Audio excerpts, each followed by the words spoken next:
हरे कृष्ण। आप सभी भक्तजनों का स्वागत है आज के सत्र में। तो ये कक्षा है श्रीमद् भागवतम कथा रूप की। सत्र का शुभारंभ हम पहले श्री मंगलाचरण के साथ आरंभ करेंगे। ओम अज्ञानतिमिरान्धस्य ज्ञानाञ्जनशलाकया चक्षुरुन्मिलितं येन तस्मै श्रीगुरुवे नमः। श्रीचैतन्यमनोभीष्टं स्थापितं येन भूतले स्वयं रूपः कदा मह्यं ददाति स्वपदान्तिकं। वन्देऽहं श्रीगुरुः श्रीयुतपदकमलं श्रीगुरुन् वैष्णवांश्च श्रीरूपं साग्रजातं सहगण रघुनाथान्वितं तं सजीवं साद्वैतं सावधूतं परिजनसहितं कृष्णचैतन्यदेवं श्रीराधा कृष्णपादान् सहगण ललिता श्रीविशाखान्वितांश्च। नमः ॐ विष्णुपादाय कृष्णप्रेष्ठाय भूतले श्रीमते भक्ति वेदांत स्वामिनिति नामिने। नमस्ते सारस्वते देवे गौरवाणी प्रचारिणे निर्विशेष शून्यवादी पाश्चात्य देश तारिणे। नमो महावदान्याय कृष्ण प्रेम प्रदायते कृष्णाय कृष्ण चैतन्य नामने गोत्रविषे नमः। हे कृष्ण करुणा सिंधो दीनबंधो जगतपते गोपेश गोपिका कांत श्री राधा कांत नमोस्तुते। तप्त कांचन गौरांगी श्री राधे वृंदावनेश्वरी वृषभानुसुते देवी प्रणमामि हरिप्रिये।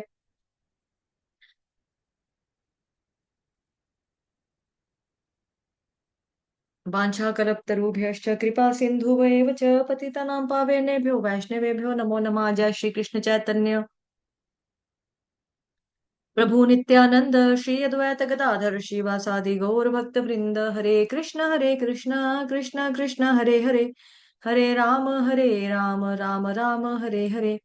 हरे कृष्ण कृष्ण कृष्ण हरे हरे राम हरे हरे। हरे कृष्ण। आप सभी बच्चों का स्वागत है आज के सत्र में। क्या आप में से कोई रीड करेगा? निवेदिता माता जी, आप कर लोगे? आप अच्छा पढ़ते भी और आपकी स्पीड भी ठीक है। हरे कृष्णा। निवेदिता शर्मा जी माता जी, कर लोगे? जी जी जी माता जी। धन्यवाद माता जी। माता जी स्टार्ट करो। जी माता जी, आज मैं चलो इंट्रो देती हूँ। आज का चौथा स्कंद है और शीर्षक है महाराज प्राचीन बरही पुरंजन तथा प्रचेताओं की कथा। जी माता जी, स्टार्ट करिए।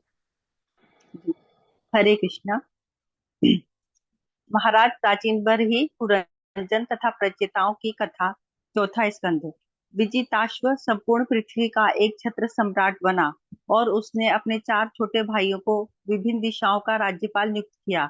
उस समय जब देवराज इंद्र पृथु महाराज के यज्ञ से बार बार घोड़े को चुरा रहे थे, विजिताश्व ने उन्हें देख देख तो लिया था, परंतु उनकी महान स्थिति का स्मरण करते हुए उन पर आक्रमण नहीं किया। इंद्रदेव उनके इस व्यवहार से अत्यंत प्रसन्न हो गए। उन्होंने विजिताश्व को स्वेच्छा से प्रकट एवं अप्रकट होने की शक्ति प्रदान की। इसीलिए महाराज पृथु के ज्येष्ठ पुत्र विजिताश्व का एक और नाम हुआ अंतर्धान। अपनी पत्नी से खंडिनी से महाराज अंतर्धान ने तीन पुत्र उत्पन्न किए, पावक, पवमान और शुचि। ये तीनों पूर्व जन्म में अग्नि देवता थे और वशिष्ठ मुनि के शाप से उन्हें मनुष्य रूप में जन्म लेना पड़ा। अष्टांग योग के पालन द्वारा विजिताश्व के इन तीनों पुत्रों ने अपने मूल को पुनः प्राप्त कर लिया। अपनी दूसरी पत्नी नभस्वती के गर्भ से महाराज अंतर्धान ने चौथा पुत्र प्राप्त किया, जिसका नाम था हविर्धान। चूंकि महाराज अंतर्धान न तो अपनी प्रजा से कर वसूलना चाहते थे और न ही उन्हें दंडित करना चाहते थे, उन्होंने अनेक यज्ञ करने का बहाना बनाकर भरी युवावस्था में ही अपने राजकार्य से संन्यास ले लिया। यद्यपि बाह्य रूप से वे इन कर्मकांडी कार्यों में व्यस्त दिखते थे, परंतु एक महान भक्त होने के कारण वे निरंतर भगवान की महिमाओं के श्रवण एवं कीर्तन में रत रहते थे। इस प्रकार विशुद्ध भक्ति योग का पालन करते हुए उन्होंने अत्यंत सहजता से भगवत धाम में प्रवेश करके जीवन की सर्वोच्च लक्ष्य को प्राप्त कर लिया। महाराज हविर्धान ने अपनी पत्नी हविर्धानी के गर्भ से 6 पुत्रों को जन्म दिया। बर्हिषत, गय, शुक्ल, कृष्ण, सत्य और जितव्रत। इनमें से ज्येष्ठ बर्हिषत, जो प्राचीन बहरी के नाम से भी जाने जाते हैं, विभिन्न यज्ञ करने में अत्यंत दक्ष थे। साथ ही उन्होंने अष्टांग योग पद्धति में भी दक्षता प्राप्त की थी और इसलिए उन्हें प्रजापति का स्थान दिया गया था। ब्रह्मा जी के आदेश से प्राचीन बरही ने समुद्र की पुत्री शतद्रुति से विवाह किया, जो नवयुवती तथा अत्यंत सुंदरी थी। सुंदर वस्त्रों तथा आभूषणों से सुसज्जित शतद्रुति ने जब विवाह स्थल में प्रवेश किया और अग्नि के फेरे लेने लगी, उस समय अग्निदेव उससे आकर्षित हो गए। जिस प्रकार कुछ समय पूर्व उनके मन में शुकी का भोग करने की इच्छा उठी थी, अब उनका मन शतद्रुति के प्रति कामुक हो उठा। इतना ही नहीं, उस सभा में उपस्थित समस्त देवगण, असुर तथा महान ऋषि शतद्रुति के नुपुरों की झंकार मात्र से उद्विग्न हो उठे थे। तत्पश्चात महाराज प्राचीन बरही ने अपनी पुत्री के गर्भ से 10 पुत्रों को जन्म दिया और वे इस जगत में प्रचेता के नाम से विख्यात हुए। यह इतिहास सत्य युग का है। इसलिए जब प्राचीन बरही ने अपने पुत्रों को विवाह करके संतानोत्पत्ति का आदेश दिया, उस समय प्रचेताओं ने सर्वप्रथम तपस्या करने का निश्चय किया।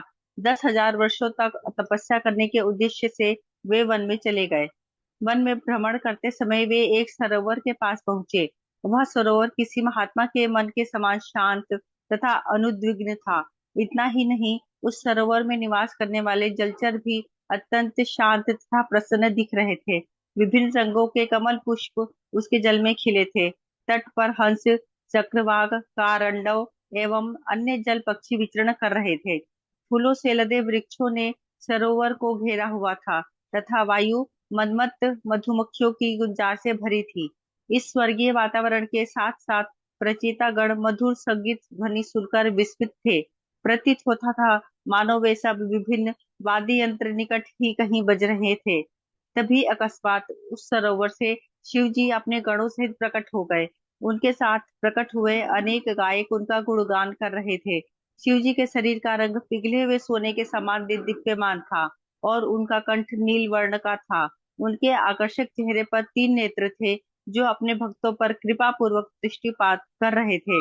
अपने सम्मुख शिव जी को प्रकट हुआ देख प्रचेतागण आश्चर्यचकित रह गए और तुरंत भूमि पर लेटकर उनके चरण कमलों पर प्रणाम किया।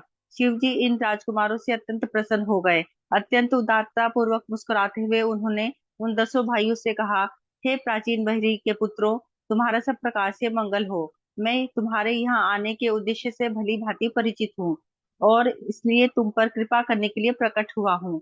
तुम जान लो कि जो व्यक्ति भगवान श्री कृष्ण का अनन्य भक्त होता है, वह मुझे अत्यंत प्रिय है। वर्णाश्रम में अपने कर्तव्यों का समुचित निर्वाह करने वाला व्यक्ति ब्रह्मा जी का पद प्राप्त कर सकता है और जब वह उससे भी ऊपर उठता तो वह मेरे पास आता है। परंतु जो मनुष्य प्रत्यक्ष भगवान विष्णु की विशुद्ध भक्ति में संलग्न होता है, वह तुरंत वैकुंठ लोक प्राप्त करता है। तुम सब भगवान के महान भक्त हो, इसलिए मैं तुम्हें एक ऐसा मंत्र और स्तुतियां प्रदान करूंगा जिसके माध्यम से जीवन के सर्वोच्च लक्ष्य को प्राप्त करना अत्यंत सरल हो जाएगा। कृपया ध्यान पूर्वक इस मंत्र को सुनो। प्रचेतागण करबद्ध हो खड़े थे और शिव जी उन स्थितियों का वर्णन करने लगे। हे भगवान, आपकी जय जयकार हो। आप परम पुरुष तथा परमेश्वर हैं और इसलिए आप सबके द्वारा पूजनीय हैं। सृष्टि सूक्ष्म भौतिक तत्वों से निर्मित है और आप उन तत्वों के मूल स्रोत हैं। आप ही सर्वव्यापी वासुदेव हैं, जो संकर्षण, प्रद्युम्न तथा अनिरुद्ध के रूप में अपना विस्तार करते हैं। आप ही प्रवृत्ति, निवृत्ति तथा इन दोनों के फलस्वरूप उत्पन्न होने वाले कार्य हैं। आप समस्त वरदायकों में सर्वश्रेष्ठ हैं। हे भगवान, मैं आपके उस मूल स्वरूप के दर्शन करना चाहता हूँ, जो भक्तों को अति प्रिय है। केवल उनके दर्शन से हमारी इंद्रियों के समस्त मांगे पूर्ण रूप से संतुष्ट हो सकती हैं। भगवान के शरीर का रंग वर्षा ऋतु के काले बादलों के जैसा है और वर्षा की बूंदों के समान ही भगवान के अंग चमचमाते हैं। भगवान का अति सुंदर मुख, कमल सदृश नेत्रों, सुंदर नासिका और इतनी मधुर मुस्कान से सुसज्जित है कि देखने वाले मंत्रमुग्ध रह जाते हैं। भगवान के काले घुंघराले केश हैं, जो उनकी तिरछी चितवन उनके मुखारविंद की उत्कृष्ट सुंदरता में 4 चांद लगा देती हैं। हवा के झोंकों से लहराते भगवान के वस्त्र, उनके चमकीले कुंडल, प्रकाशवान मुकुट, कंगन, हार, नुपुर, कमरपट्ट तथा अन्य आभूषण मिलकर उनकी सुंदरता में वृद्धि करते हैं। भगवान के कंठ सिंह के समान विशाल हैं और उनका वक्ष स्थल कौस्तुभ मणि से सुशोभित है। उनके वक्ष पर सुंदर घुंघराले श्रीवत्स नामक बालों का गुच्छा कसौटी के पत्थर पर पाई जाने वाली सुनहरी रेखाओं को मात देता है। भगवान का गोल उदर बरगद के पत्ते के समान प्रतीत होता है और उस पर उभरी तीन रेखाएं अत्यंत सुंदर दिखती होती हैं। जब भगवान श्वास लेते हैं और छोड़ते हैं तो उन रेखाओं में हुई हलचल से उनकी सुंदरता बढ़ जाती है। भगवान की नाभि इतनी गंभीर है कि प्रतीत होता है मानो संपूर्ण ब्रह्मांड वहां से प्रकट होकर पुनः उसमें प्रवेश करने के लिए लालायित है। भगवान के नितंब सुनहरी कढ़ाई वाले पट्टे से ढके हैं। उनके सुंदर चरण कमल, पिंडलियां, जंघाएं और घुटने अत्यंत मनोहारी हैं और इसलिए उनका संपूर्ण देह अत्यंत सुडौल प्रतीत होता है। हे भगवान, आपके दो चरण कमल नमिल कमल की दो पंखुड़ियों के समान हैं। उन चरणों के नाखूनों से इतना अद्भुत प्रकाश उद्दीप्त होता है कि उन पर ध्यान किए जाने पर भक्तों के हृदयों में व्याप्त अंधकार तत्क्षण विनष्ट हो जाता है। इसलिए जो मनुष्य अपने अस्तित्व को शुद्ध करना चाहते हैं, उन्हें भक्ति योग का पालन करते हुए आपके चरण कमलों पर ध्यान करना चाहिए। शुद्ध भक्ति का संपादन करने से ही आपको संतुष्ट किया जा सकता है। इस तथ्य को जानने वाला मनुष्य यदि वास्तव में जीवन की पूर्णता प्राप्त करने के लिए गंभीर है, तो फिर वह क्यों किसी अन्य योग्य विधि को अपनाएगा। दुर्जय काल अपनी भ्रिकुटियों के हिलाने मात्र से संपूर्ण ब्रह्मांड को विनष्ट कर सकता है, परंतु ऐसा काल उन भक्तों के पास तक नहीं भटकता जिन्होंने आपके चरण कमलों का पूर्ण आश्रय स्वीकार किया हुआ है। आपके शुद्ध भक्तों का लव मात्र संग भी ऐसे वर प्रदान कर सकता है जिनकी तुलना स्वर्गीय सुखों अथवा मुक्ति से भी नहीं की जा सकती है। इसलिए मैं आपसे याचना करता हूँ कि मुझे उन भक्तों का संग प्रदान करें। हे नाथ, आपकी महानता का पूर्ण अनुभव करना संभव नहीं है, परंतु यह देखकर कि किस प्रकार आपकी काल शक्ति द्वारा सृष्टि प्रत्येक वस्तु नष्ट हो जाती है, हम आपकी महानता का किंचित अनुभव कर सकते हैं। जिस प्रकार वायु आकाश में बादलों को छितरा देती है, उसी प्रकार अदृश्य काल प्रत्येक वस्तु को नष्ट कर देता है। और इस दृष्टि से हम माता के ऊपर स्क्रॉल कर और इस दृष्टि से हम अप्रत्यक्ष रूप से सृष्टि के प्रत्येक कार्य में आपके हाथ देख सकते हैं। इस भौतिक संसार में प्रत्येक व्यक्ति अनियंत्रित लोभ से ग्रसित होकर योजनाएं बनाने में पागल है, परंतु भगवान आप सदैव सचेत रहते हैं और सही समय आने पर प्रत्येक को उसी प्रकार ठार कर देते हैं जिस प्रकार एक सांप सहजता से चूहे को पकड़कर उसे निकल जाता है। इसलिए जो व्यक्ति जानता है कि आपका भजन नहीं करने से उसका जीवन व्यर्थ चला जाएगा, केवल वही बुद्धिमान है। यह कहकर शिव जी ने प्रचेताओं को उपदेश देना आरंभ किया। प्रिय राजकुमारों, भगवान के चरण कमलों पर अपना मन केंद्रित करके तुम इन प्रार्थनाओं को गाओ। यदि तुम श्रद्धा पूर्वक इस पद्धति का परिपालन करोगे, तो शीघ्र ही तुम्हारे हृदय में परमात्मा रूप में विराजमान भगवान तुमसे संतुष्ट हो जाएंगे। जिस समय ब्रह्मा जी ने हम प्रजापतियों को सर्वप्रथम प्रजा उत्पन्न करने का आदेश दिया था, उस समय उन्होंने हमारे समक्ष ये स्तुतियां कही थी। भगवान के गुणगान में की गई इन स्तुतियों को गाकर हम समस्त प्रकार के तमोगुणी अंधकार से मुक्त हो जाएंगे। जो कोई भक्त ध्यान तथा आदर पूर्वक इन स्तुतियों का गायन करता है और अपने मन को भगवान में लीन रखता है, वह शीघ्र ही जीवन की सर्वोच्च पूर्णता प्राप्त करता है। शिव जी के मुखारविंद से ये उपदेश सुनकर प्रचेताओं ने अत्यंत सुंदर एवं भक्ति पूर्वक उनकी पूजा की। शिव जी के वहां से प्रस्थान करने के पश्चात उन्होंने जल में प्रवेश किया और अगले 10,000 वर्षों तक वहां खड़े रहकर नियमित रूप से उन स्तुतियों को गाने लगे। इसी बीच उनके पिता प्राचीन पर ही अनेक कर्म कांडीय अनुष्ठान एवं यज्ञ करने में व्यस्त हो गए। जब महान ऋषि नारद मुनि ने यह देखा तो करुणावश उन्हें आध्यात्मिक जीवन के विषय में उपदेश देने के लिए वहां पहुंच गए। महाराज प्राचीन बरही से यथोचित आदर सत्कार प्राप्त करने के उपरांत नारद मुनि ने उनसे पूछा, हे राजन, इन कर्मकांडी अनुष्ठानों से आप कौन सा उद्देश्य साधना चाहते हैं। जीवन का चरम लक्ष्य समस्त कष्टों से मुक्ति प्राप्त करके पूर्ण एवं निर्बाध सुख की अनुभूति करना है, परंतु आपके ये अनुष्ठान उस लक्ष्य की प्राप्ति करवाने वाले नहीं हैं।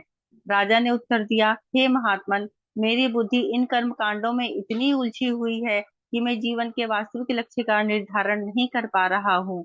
इसलिए कृपया मुझे विशुद्ध ज्ञान की शिक्षा दीजिए, जिससे मैं स्वयं को इस पारिवारिक जीवन के बंधनों से मुक्त कर सकूं, जो धन तथा स्त्रियों के चारों ओर केंद्रित रहता है। नारद मुनि ने कहा, हे राजन, अपनी योग शक्ति के बल पर मैं आपको उन पशुओं के दृश्य दिखाऊंगा जिन्हें आपके द्वारा किए गए यज्ञों में निर्ममता से बलिदान किया गया है। जरा आकाश में देखिए कि किस प्रकार वे सब पशु आपकी मृत्यु की प्रतीक्षा कर रहे हैं। अपने लोहे जैसे सींगों से वे आपके शरीर को भेद कर प्रतिशोध के लिए तैयार हैं। यज्ञ में जिन पशुओं की बलि उचित रीति से हो जाती है, उन्हें तत्क्षण मनुष्य शरीर प्राप्त होता है, परंतु यदि विधि में कोई त्रुटि रह जाए तो यजमान को उसका दंड भुगतना पड़ता है। इस विषय को विस्तार से समझने के लिए मैं आपको इतिहास में हुए महाराज पुरंजन का उपाख्यान सुनाता हूँ। कृपया ध्यान पूर्वक इसे सुने। नारद मुनि द्वारा बताई जाने वाली यह कथा वास्तव में महाराज प्राचीन बरही की कथा ही थी, परंतु नारद मुनि ने इसका वर्णन एक रूपक कथा के रूप में किया। पुरंजन शब्द का अर्थ है वह जो पूर्ण रूपी शरीर को भोगता है। एक समय पांचाल देश में पुरंजन नाम का एक राजा रहा करता था, जो अपने वीरता भरे कार्यों के लिए अत्यंत विख्यात था। उसका एक मित्र था अविज्ञात, या अर्थात अनजान, अर्थात परमात्मा, जिसके कार्य को कोई नहीं समझ सकता था।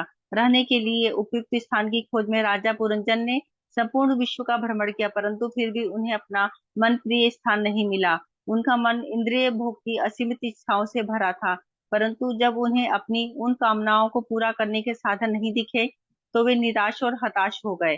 एक दिन विचरण करते करते पुरंजन हिमालय की दक्षिण दिशा में स्थित भारतवर्ष नामक क्षेत्र में पहुंचा। वहां उसने 9 द्वार वाली एक नगरी, अर्थात भारत में मनुष्य जन्म देखी, जो सब सुविधाओं से परिपूर्ण थी। इस नगर के चारों ओर दीवार अर्थात त्वचा बनी थी, तथा उसमें उद्यान अर्थात केश, ऊंची इमारतें अर्थात शरीर के उठे हुए भाग जैसे सिर, नाक आदि, तथा नहरें अर्थात झुरियां एवं गड्ढे थी। नगर में ऐसे घर थे जिनके गुंबद सोने, चांदी और लोहे अर्थात प्रकृति के 3 गुण के बने थे। घरों के फर्श हीरे, जवाहरात, मोतियों, पन्नों, स्फटिक तथा मणियों अर्थात हृदय में बसी भौतिक भोग कामनाएं से बने थे। और वह नगर नागों की राजधानी अर्थात हृदय को शरीर की राजधानी माना जाता है, भोगवती जैसा प्रतीत होता था। नगर में अनेक सुंदर सभागार अर्थात शरीर का हृदय, जहाँ आत्मा और परमात्मा निवास करते हैं, रेस्तरां, बाजार, धर्मशालाएं, सड़कें अर्थात शरीर में बहने वाली वायु और सुंदर उद्यान थे। नगर की सीमा पर एक सुंदर सरोवर था, जिसके चारों ओर अनेक वृक्ष एवं लताएं थीं। भंवरों का गुंजन तथा पक्षियों की कूच के मिश्रित स्वर से वातावरण अत्यंत रमणीय था। ये सरोवर और बगीचे संभोग विचारों को उत्तेजित करने वाले अंगों को इंगित करते हैं। वहां बर्फीले पहाड़ पर अनेक जलप्रपात थे, और बसंत ऋतु की वायु उन जलप्रपातों से जलकणों को उड़ाकर वृक्ष की टहनियों को भिगो रही थी। झरने संभोग रस का प्रतिनिधि करते हैं, और बसंत वायु कामदेव का। जब इन दोनों का मिलन होता है तो व्यक्ति कामुक हो उठता है। ऐसे मधुर वातावरण में वन्य पशु भी महर्षियों के समान अहिंसक और अद्वेषी थे। वहां के सौम्य परिवेश की तुलना शांत पारिवारिक जीवन से की जा सकती है, और पशु की बच्चों से और विभिन्न ध्वनि के बीच कोयल की कूच को अलग से सुना जा सकता था। पारिवारिक जीवन में कई बार पत्नी और बच्चे उथल पुथल मचा देते हैं, परंतु वह भी कोयल की कूच के समान मधुर प्रतीत होती है। इस उद्यान में जो भी आता, वह उस मोहक वातावरण से आकर्षित होकर वहां आराम करने का विचार करने लगता। उस उद्यान अर्थात शरीर में यहाँ तहाँ विचरण करते समय राजा पुरंजन को अचानक एक सुंदरी दिख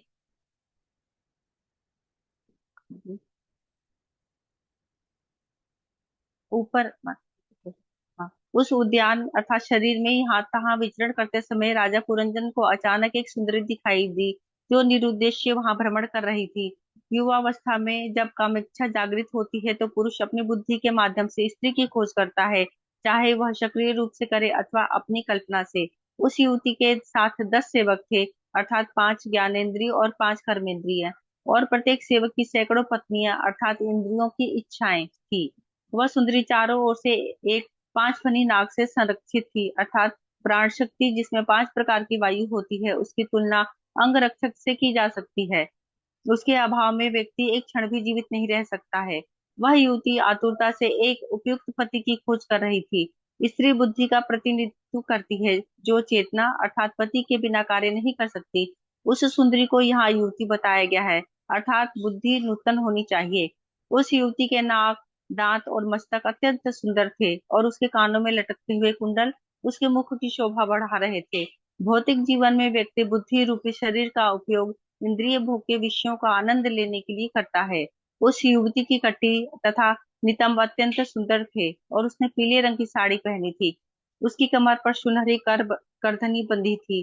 चलते समय वह लज्जापूर्वक अपनी साड़ी के एक छोर से अपने दो सुडौल स्तनों को बारंबार ढकने का प्रयास कर रही थी। यह सुंदरी युवती को देखकर मन में उठे आनंद का वर्णन है, जो दो स्तन आसक्ति और द्वेष के प्रतीक है, जो एक ही सिक्के के दो पहलू होने के कारण एक दूसरे से अभिन्न है। महान नायक पुरंजन उस युवती के लज्जा एवं मुस्कान युक्त चेहरे से आकर्षित हो गया, और उसका हृदय उसके कामुक कटाक्ष रूपी बाणों से विदीर्ण हो गया।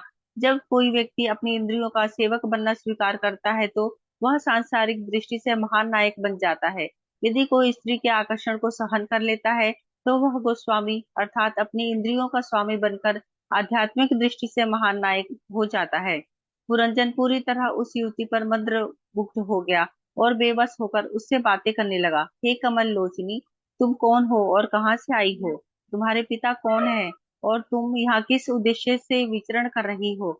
मनुष्य शरीर में व्यक्ति को आत्मज्ञान के विषय में प्रश्न पूछकर अपनी बुद्धि का प्रयोग करना चाहिए। तुम्हारे साथ ये 11 बलवान अंगरक्षक कौन है? मन एवं इंद्रियां। और उनके पीछे चलने वाली ये स्त्रियां कौन हैं? तुम्हारे साथ यह विशाल सर्प कौन है? हे सुंदरी, तुम साक्षात भाग्य की देवी लक्ष्मी, विद्या की देवी सरस्वती और शिव जी की पत्नी उमा प्रतीत होती हो, परंतु साथ ही ऐसा लगता है कि तुम इस उपवन में पति की खोज करने निकली हो। दिखने से तुम लक्ष्मी प्रतीत होती दिखने से तुम लक्ष्मी प्रतीत होती हो, परंतु तुम्हारे हाथ में मुझे कमल पुष्प नहीं दिखाई दे रहा। तुमने उसे कहाँ फेंक दिया है? पुरंजन भली भांति परिचित था कि लक्ष्मी देवी भगवान विष्णु के अतिरिक्त अन्य किसी के साथ विहार नहीं करती हैं। परंतु नहीं, तुम उच्च लोगों की इन स्त्रियों में से कोई नहीं हो। तुम इसी भूलोक की हो, क्योंकि तुम्हारे चरण भूमि का स्पर्श कर रहे हैं। जिस प्रकार लक्ष्मी देवी बैकुंठ लोकों की सुंदरता को बढ़ाती हैं, उसी प्रकार तुम मेरा अंगीकार करके मेरी नगरी की शोभा बढ़ा सकती हो। तुम्हारी जानकारी के लिए मैं बता दूं कि एक अत्यंत विख्यात शक्तिशाली और वीर राजा हूँ। ऐसा कोई ऐश्वर्य नहीं जो मेरे पास ना हो। एक स्त्री पति में जो गुण चाहती है, पुरंजन ने उन सब का वर्णन किया। तुम्हारे कटाक्षों से मेरा मन उत्तेजित हो गया है। तुम्हारी मुस्कान लज्जा के साथ ही कामुकता से भरी है। उसने मेरे चित्त में कामदेव को उदित कर दिया है। हे युवती, तुम्हारा मुख इतना सुंदर है और वाणी इतनी मधुर, परंतु तुम इतनी लजीली हो कि सीधे मेरी आंखों में नहीं देख रही हो। कृपया मुझ पर दया करो और अपने सुंदर मुख को ऊपर उठाकर मुझे देखो। पुरंजन के वचन दर्शाते हैं कि वह माया के संपूर्ण रूप को देखने के लिए उत्कंठित था। वह उस युवती का स्पर्श एवं उसका भोग करने के लिए इतना आतुर था कि वह प्रणय की याचना करने लगा। परिणाम स्वरूप वह युवती भी उससे आकर्षित हो गई। इस प्रकार पुरंजन से मोहित होकर उस स्त्री ने उसका निवेदन स्वीकार किया, और मुस्कुराते हुए उत्तर दिया, हे पुरुष श्रेष्ठ, मैं नहीं जानती कि मेरा जन्मदाता कौन है, न ही मैं अपने सहायकों के नाम अथवा उनका जन्म स्रोत जानती हूँ। यह भौतिक जगत में जीवात्मा की अज्ञानता को दर्शाता है। मैं केवल इतना जानती हूँ कि अभी मैं इस स्थान पर हूँ, और इसके बाद मेरा क्या भविष्य है मुझे इसका बिल्कुल ज्ञान नहीं है। वास्तव में मैं इतनी मूर्खा हूँ कि मुझे यह जानने की भी कोई इच्छा नहीं है कि मेरे निवास हेतु इस सुंदर उपवन का निर्माण। अच्छा जी, थोड़ा सा ऊपर।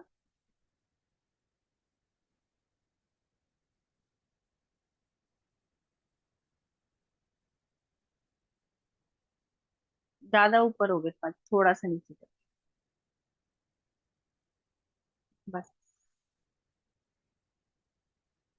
मुझे इसका कुल ज्ञान नहीं है। मैं केवल इतना जानती हूँ कि अभी मैं इस स्थान पर हूँ, और इसके बाद मेरा क्या भविष्य है मुझे इसका बिल्कुल ज्ञान नहीं कि वास्तव में।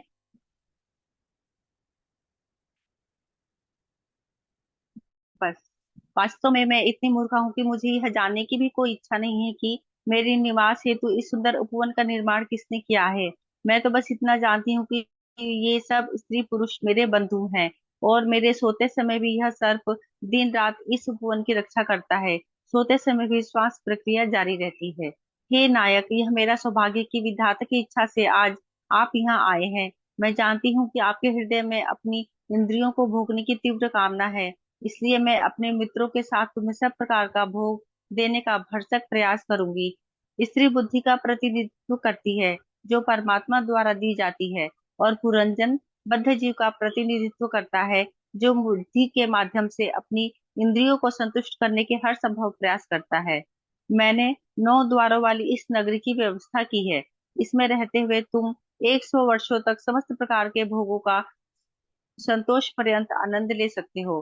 तुम्हारे अतिरिक्त भला मैं किसी अन्य के साथ भोग करने का विचार भी कैसे कर सकती हूँ, विशेष रूप से उन लोगों का जो अपने घरों में आसक्त हैं, गृह मेधी और प्रवृत्ति मार्ग के अनुयायी हैं, अर्थात आसक्ति को बढ़ाने वाला मार्ग। ऐसे लोग वृक्षों जिन्हें संभोग करने की सुविधा प्राप्त नहीं होती, और पशुओं जिन्हें वास्तव में संभोग सुख कैसे भोगा जाए इसका ज्ञान नहीं होता, से बेहतर नहीं होते।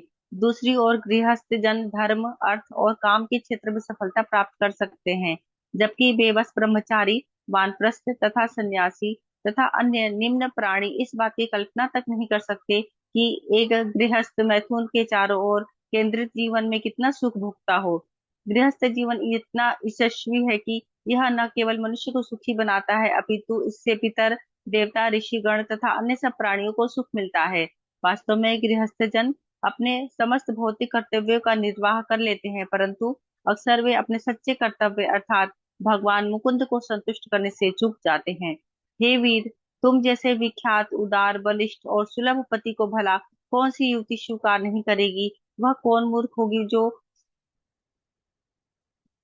सर्प जो सर्प जैसी तुम्हारी भुजाओं से आकर्षित हुए बिना रह सकेगी। मुझे तो लगता है कि तुम अपनी आकर्षक मुस्कानों तथा प्रणय याचनाओं से मुझ जैसी पति विहीन स्त्रियों के दुख को दूर करने के लिए ही पृथ्वी पर विचरण कर रहे हो। यह कहकर राजा पुरंजन और उस स्त्री ने परस्पर सहमति से उस नगरी में प्रवेश किया और 100 वर्ष तक भोग किया। राजा के आनंद के लिए अनेक पेशेवर गायक उसके यशस्वी कार्यों के गीत गाते रहते थे। जब ग्रीष्म ऋतु में उसे बहुत गर्मी लगती, तो वह सुंदर सरोवर में अनेक स्त्रियों के साथ विहार करता। नगरी की पूर्व दिशा में 2 द्वार थे, खद देवता अर्थात जुगनू दुर्बल बाई आंख और अविर्मुखी मशाल शक्तिशाली दाई आंख। इनके माध्यम से राजा अपने मित्र द्युमान अर्थात सूर्य के साथ विभ्राजित नगर अर्थात स्पष्ट दृष्टि अथवा रूप को जाया करता था। पूर्वी दिशा में 2 अन्य द्वार थे, नलिनी और नालिनी अर्थात नासिका छिद्र, और इनके माध्यम से राजा अपने मित्र अवधूत अर्थात वायु अथवा घ्राणेन्द्रिय के साथ सौरभ नगरी अर्थात गंध को जाया करता था। पूर्वी ओर स्थित 5वें द्वार मुख्या अर्थात मुख, जो सबसे प्रमुख द्वार है, से राजा अपने 2 मित्रों रसज्ञ अर्थात जीवा अथवा रसनेन्द्रिय एवं विपण अर्थात वाणी के साथ बहुदन अर्थात विभिन्न प्रकार के व्यंजन तथा आपण अर्थात वाणी नामक 2 नगरों में जाया करता था। राजा दक्षिण दिशा में स्थित पितृहु नामक द्वार से दायां कान, जो कर्मकांडीय अनुष्ठानों के लिए उपयुक्त होता है, दक्षिण पांचाल जाया करता था। पितृलोक जैसे उच्च लोक अथवा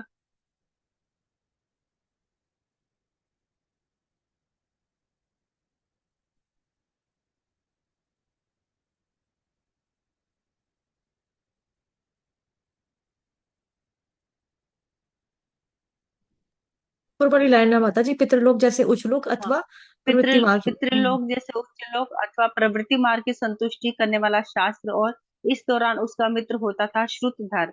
देवहू नामक उत्तरी द्वार से बायां कान, जिसे आध्यात्मिक दीक्षा ली जाती है, राजा उत्तर पांचाल नामक नगरी को जाता था और अधिक उच्च लोक तथा अंततः वैकुंठ अथवा निवृत्ति मार्ग की संस्तुति करने वाले शास्त्र, और इस समय भी उसका मित्र श्रुतधर ही उसका संगी बनता। पश्चिमी दिशा में बने आसुरी नामक द्वार से जननेन्द्रिय, जो विशेष रूप से असुरों के लिए होती है, राजा पुरंजन ग्रामक नामक नगर में जाया करता था, अर्थात वह स्थान जहाँ प्रमुख कार्य मैथुन होता है। इस समय उसका मित्र होता था दुर्मद अर्थात प्रजनन करने योग्यता, दूर अर्थात पापमय और मद अर्थात पागलपन। इंद्रिय भोगी व्यक्ति को दुर्मद नामक इस मित्र को स्वीकार करना ही होगा। पश्चिम दिशा में एक अन्य द्वार है, निरति अर्थात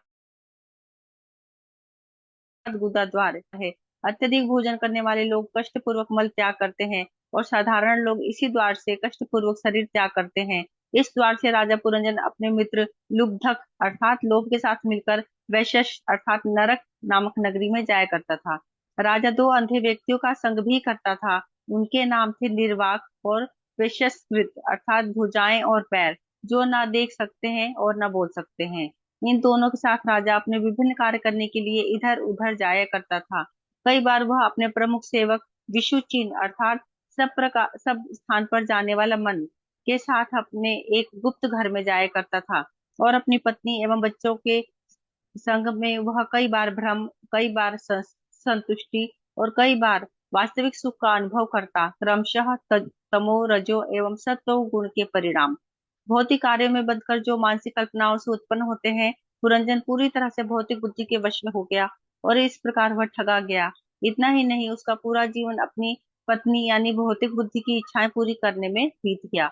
जब उसकी रानी पत्नी कुछ पीती तो पुरंजन भी पीता, जब वह खाती तो वह भी उसके साथ खाता था, जब रानी गाती तो पुरंजन भी गाता और जब वह रोती तो वह भी रोता, जब रानी हंसती तो पुरंजन भी हंसा और जब वह चलती तो वह उसके पीछे चलता, जब रानी रुक जाती तो वह रुक जाता और जब वह बिस्तर पर लेटती तो वह भी उसके पास लेट जाता, जब रानी कुछ सुनती तो वह भी उसी को सुनता और जब वह कुछ देखती तो पुरंजन भी उसी को देखता, जब रानी प्रसन्न होती तो पुरंजन भी प्रसन्न हो जाता और जब वो शोक करती तो वह बेबस राजा भी उसके शोक का भागी बन जाता।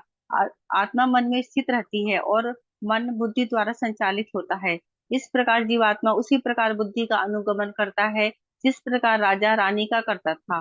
केवल आध्यात्मिक बुद्धि से सहायता प्राप्त करने पर व्यक्ति इस बंधन से मुक्त हो सकता है। एक दिन राजा पुरंजन ने अपना शक्तिशाली धनुष तथा असीमित बाणों से भरा तरकश अर्थात आसक्ति और घृणा लिया और सोने का कवच अर्थात अत्यधिक अभिमान पहनकर वह अपने रथ अर्थात शरीर पर सवार हो गया। अपने 11 सेनापतियों अर्थात 10 इंद्रियां और मन के साथ पुरंजन पंचप्रस्थ नामक जंगल में गया।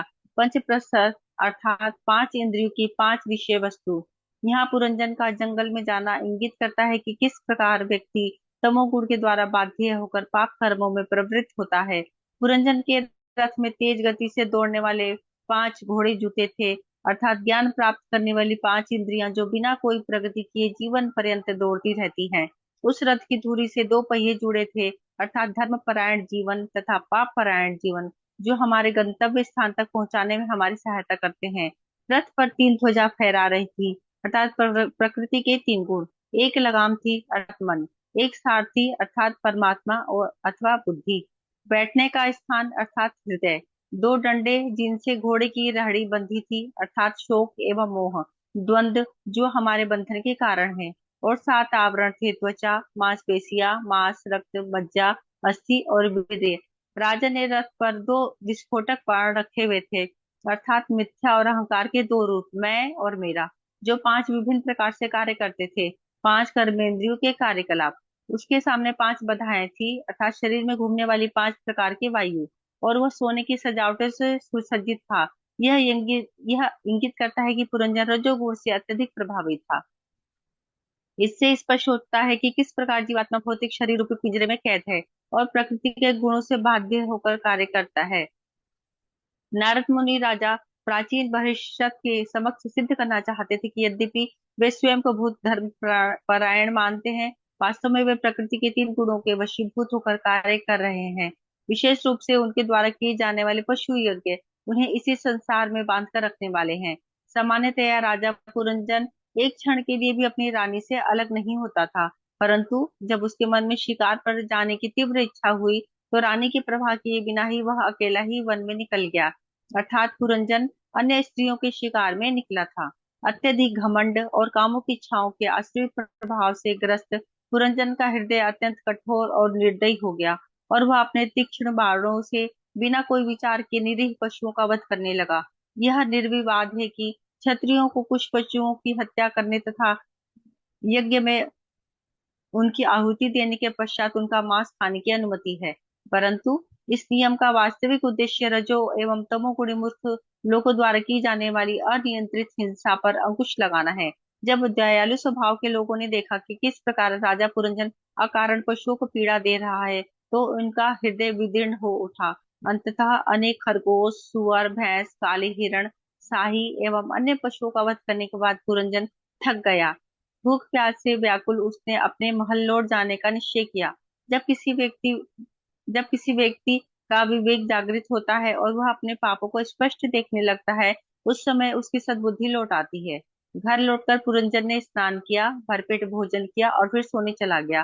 पापमय जीवन से थक जाने के बाद व्यक्ति को उनसे अवकाश लेना चाहिए। तत्पश्चात उसे एक अधिकृत गुरु के आश्रय में शास्त्रों का श्रवण करके स्वयं को शुद्ध करना चाहिए। नींद से उठकर राजा ने स्वच्छ वस्त्र पहने और आभूषणों तथा मालाओं से स्वयं को सजाया और शरीर पर चंदन का लेप किया। यह धर्म तथा आत्मज्ञान द्वारा स्वयं को आभूषित करने के समान है। पूरी तरह तरोताजा होकर पुरंजन अपनी रानी को खोजने लगा, अर्थात अपनी मूल चेतना अथवा कृष्ण भावना। परंतु भोजन तथा शयन के पश्चात उच्च चेतना में स्थित होने की अपेक्षा राजा पुरंजन पुनः कामदेव द्वारा मोहित हो गया। वह फिर से अपनी पत्नी की खोज करने लगा, जो उसे गृहस्थ जीवन के प्रत्येक पहलू में संतुष्ट रखती थी। कई बार दीक्षित भक्त प्रसाद के नाम पर अत्यधिक भोजन कर लेते हैं और फिर कामदेव द्वारा विमोहित होकर गिर जाते हैं। बहुत खोजने पर भी पुरंजन अपनी रानी को नहीं खोज पाया, तो वह अत्यधिक चिंतित हो उठा। यह घर की दासियों से पूछने लगा, हे सुंदरियों, क्या तुम सब अपनी स्वामिनी सहित पहले के समान प्रसन्न तो हो? भक्तों के संग में प्रसन्नचित होने के बाद व्यक्ति अपने मन से जिज्ञासा करने लगता है कि वह किस प्रकार अपनी मूल एवं स्थिर चेतना को पुनः प्राप्त कर सकता है। न जाने क्यों मुझे घर गृहस्थी की साज सामग्रियां पहले जैसा सुख नहीं दे रही हैं। यदि घर में प्रेम करने वाली माता तथा पतिव्रता पत्नी ना हो, तो वह घर बिना पहियों वाले रथ के समान है। भला कौन मूर्ख उसे बेकार उस भला कौन मूर्ख उस बेकार रथ पर बैठेगा? मैं जीवन के इस भयावह सागर में डूब रहा था। जरा बताओ कि वह सुंदरी कहाँ गई, जिसने प्रत्येक पग पर सद्बुद्धि देकर मुझे उस सागर से उबारा था। एक अच्छी पत्नी पुरुष के विवेक को बनाए रखने में उसकी सहायता करती है। परिणाम स्वरूप पुरुष सांसारिक जीवन की अनेक भयावह परिस्थितियों से बच जाता है।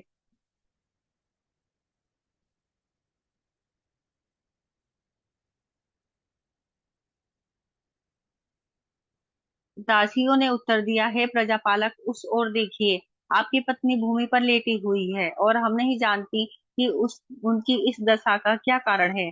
जब पुरंजन ने देखा कि रानी एक साध्वी की भांति भूमि पर लेटी हुई है, तो उसका मन दुखी हो गया।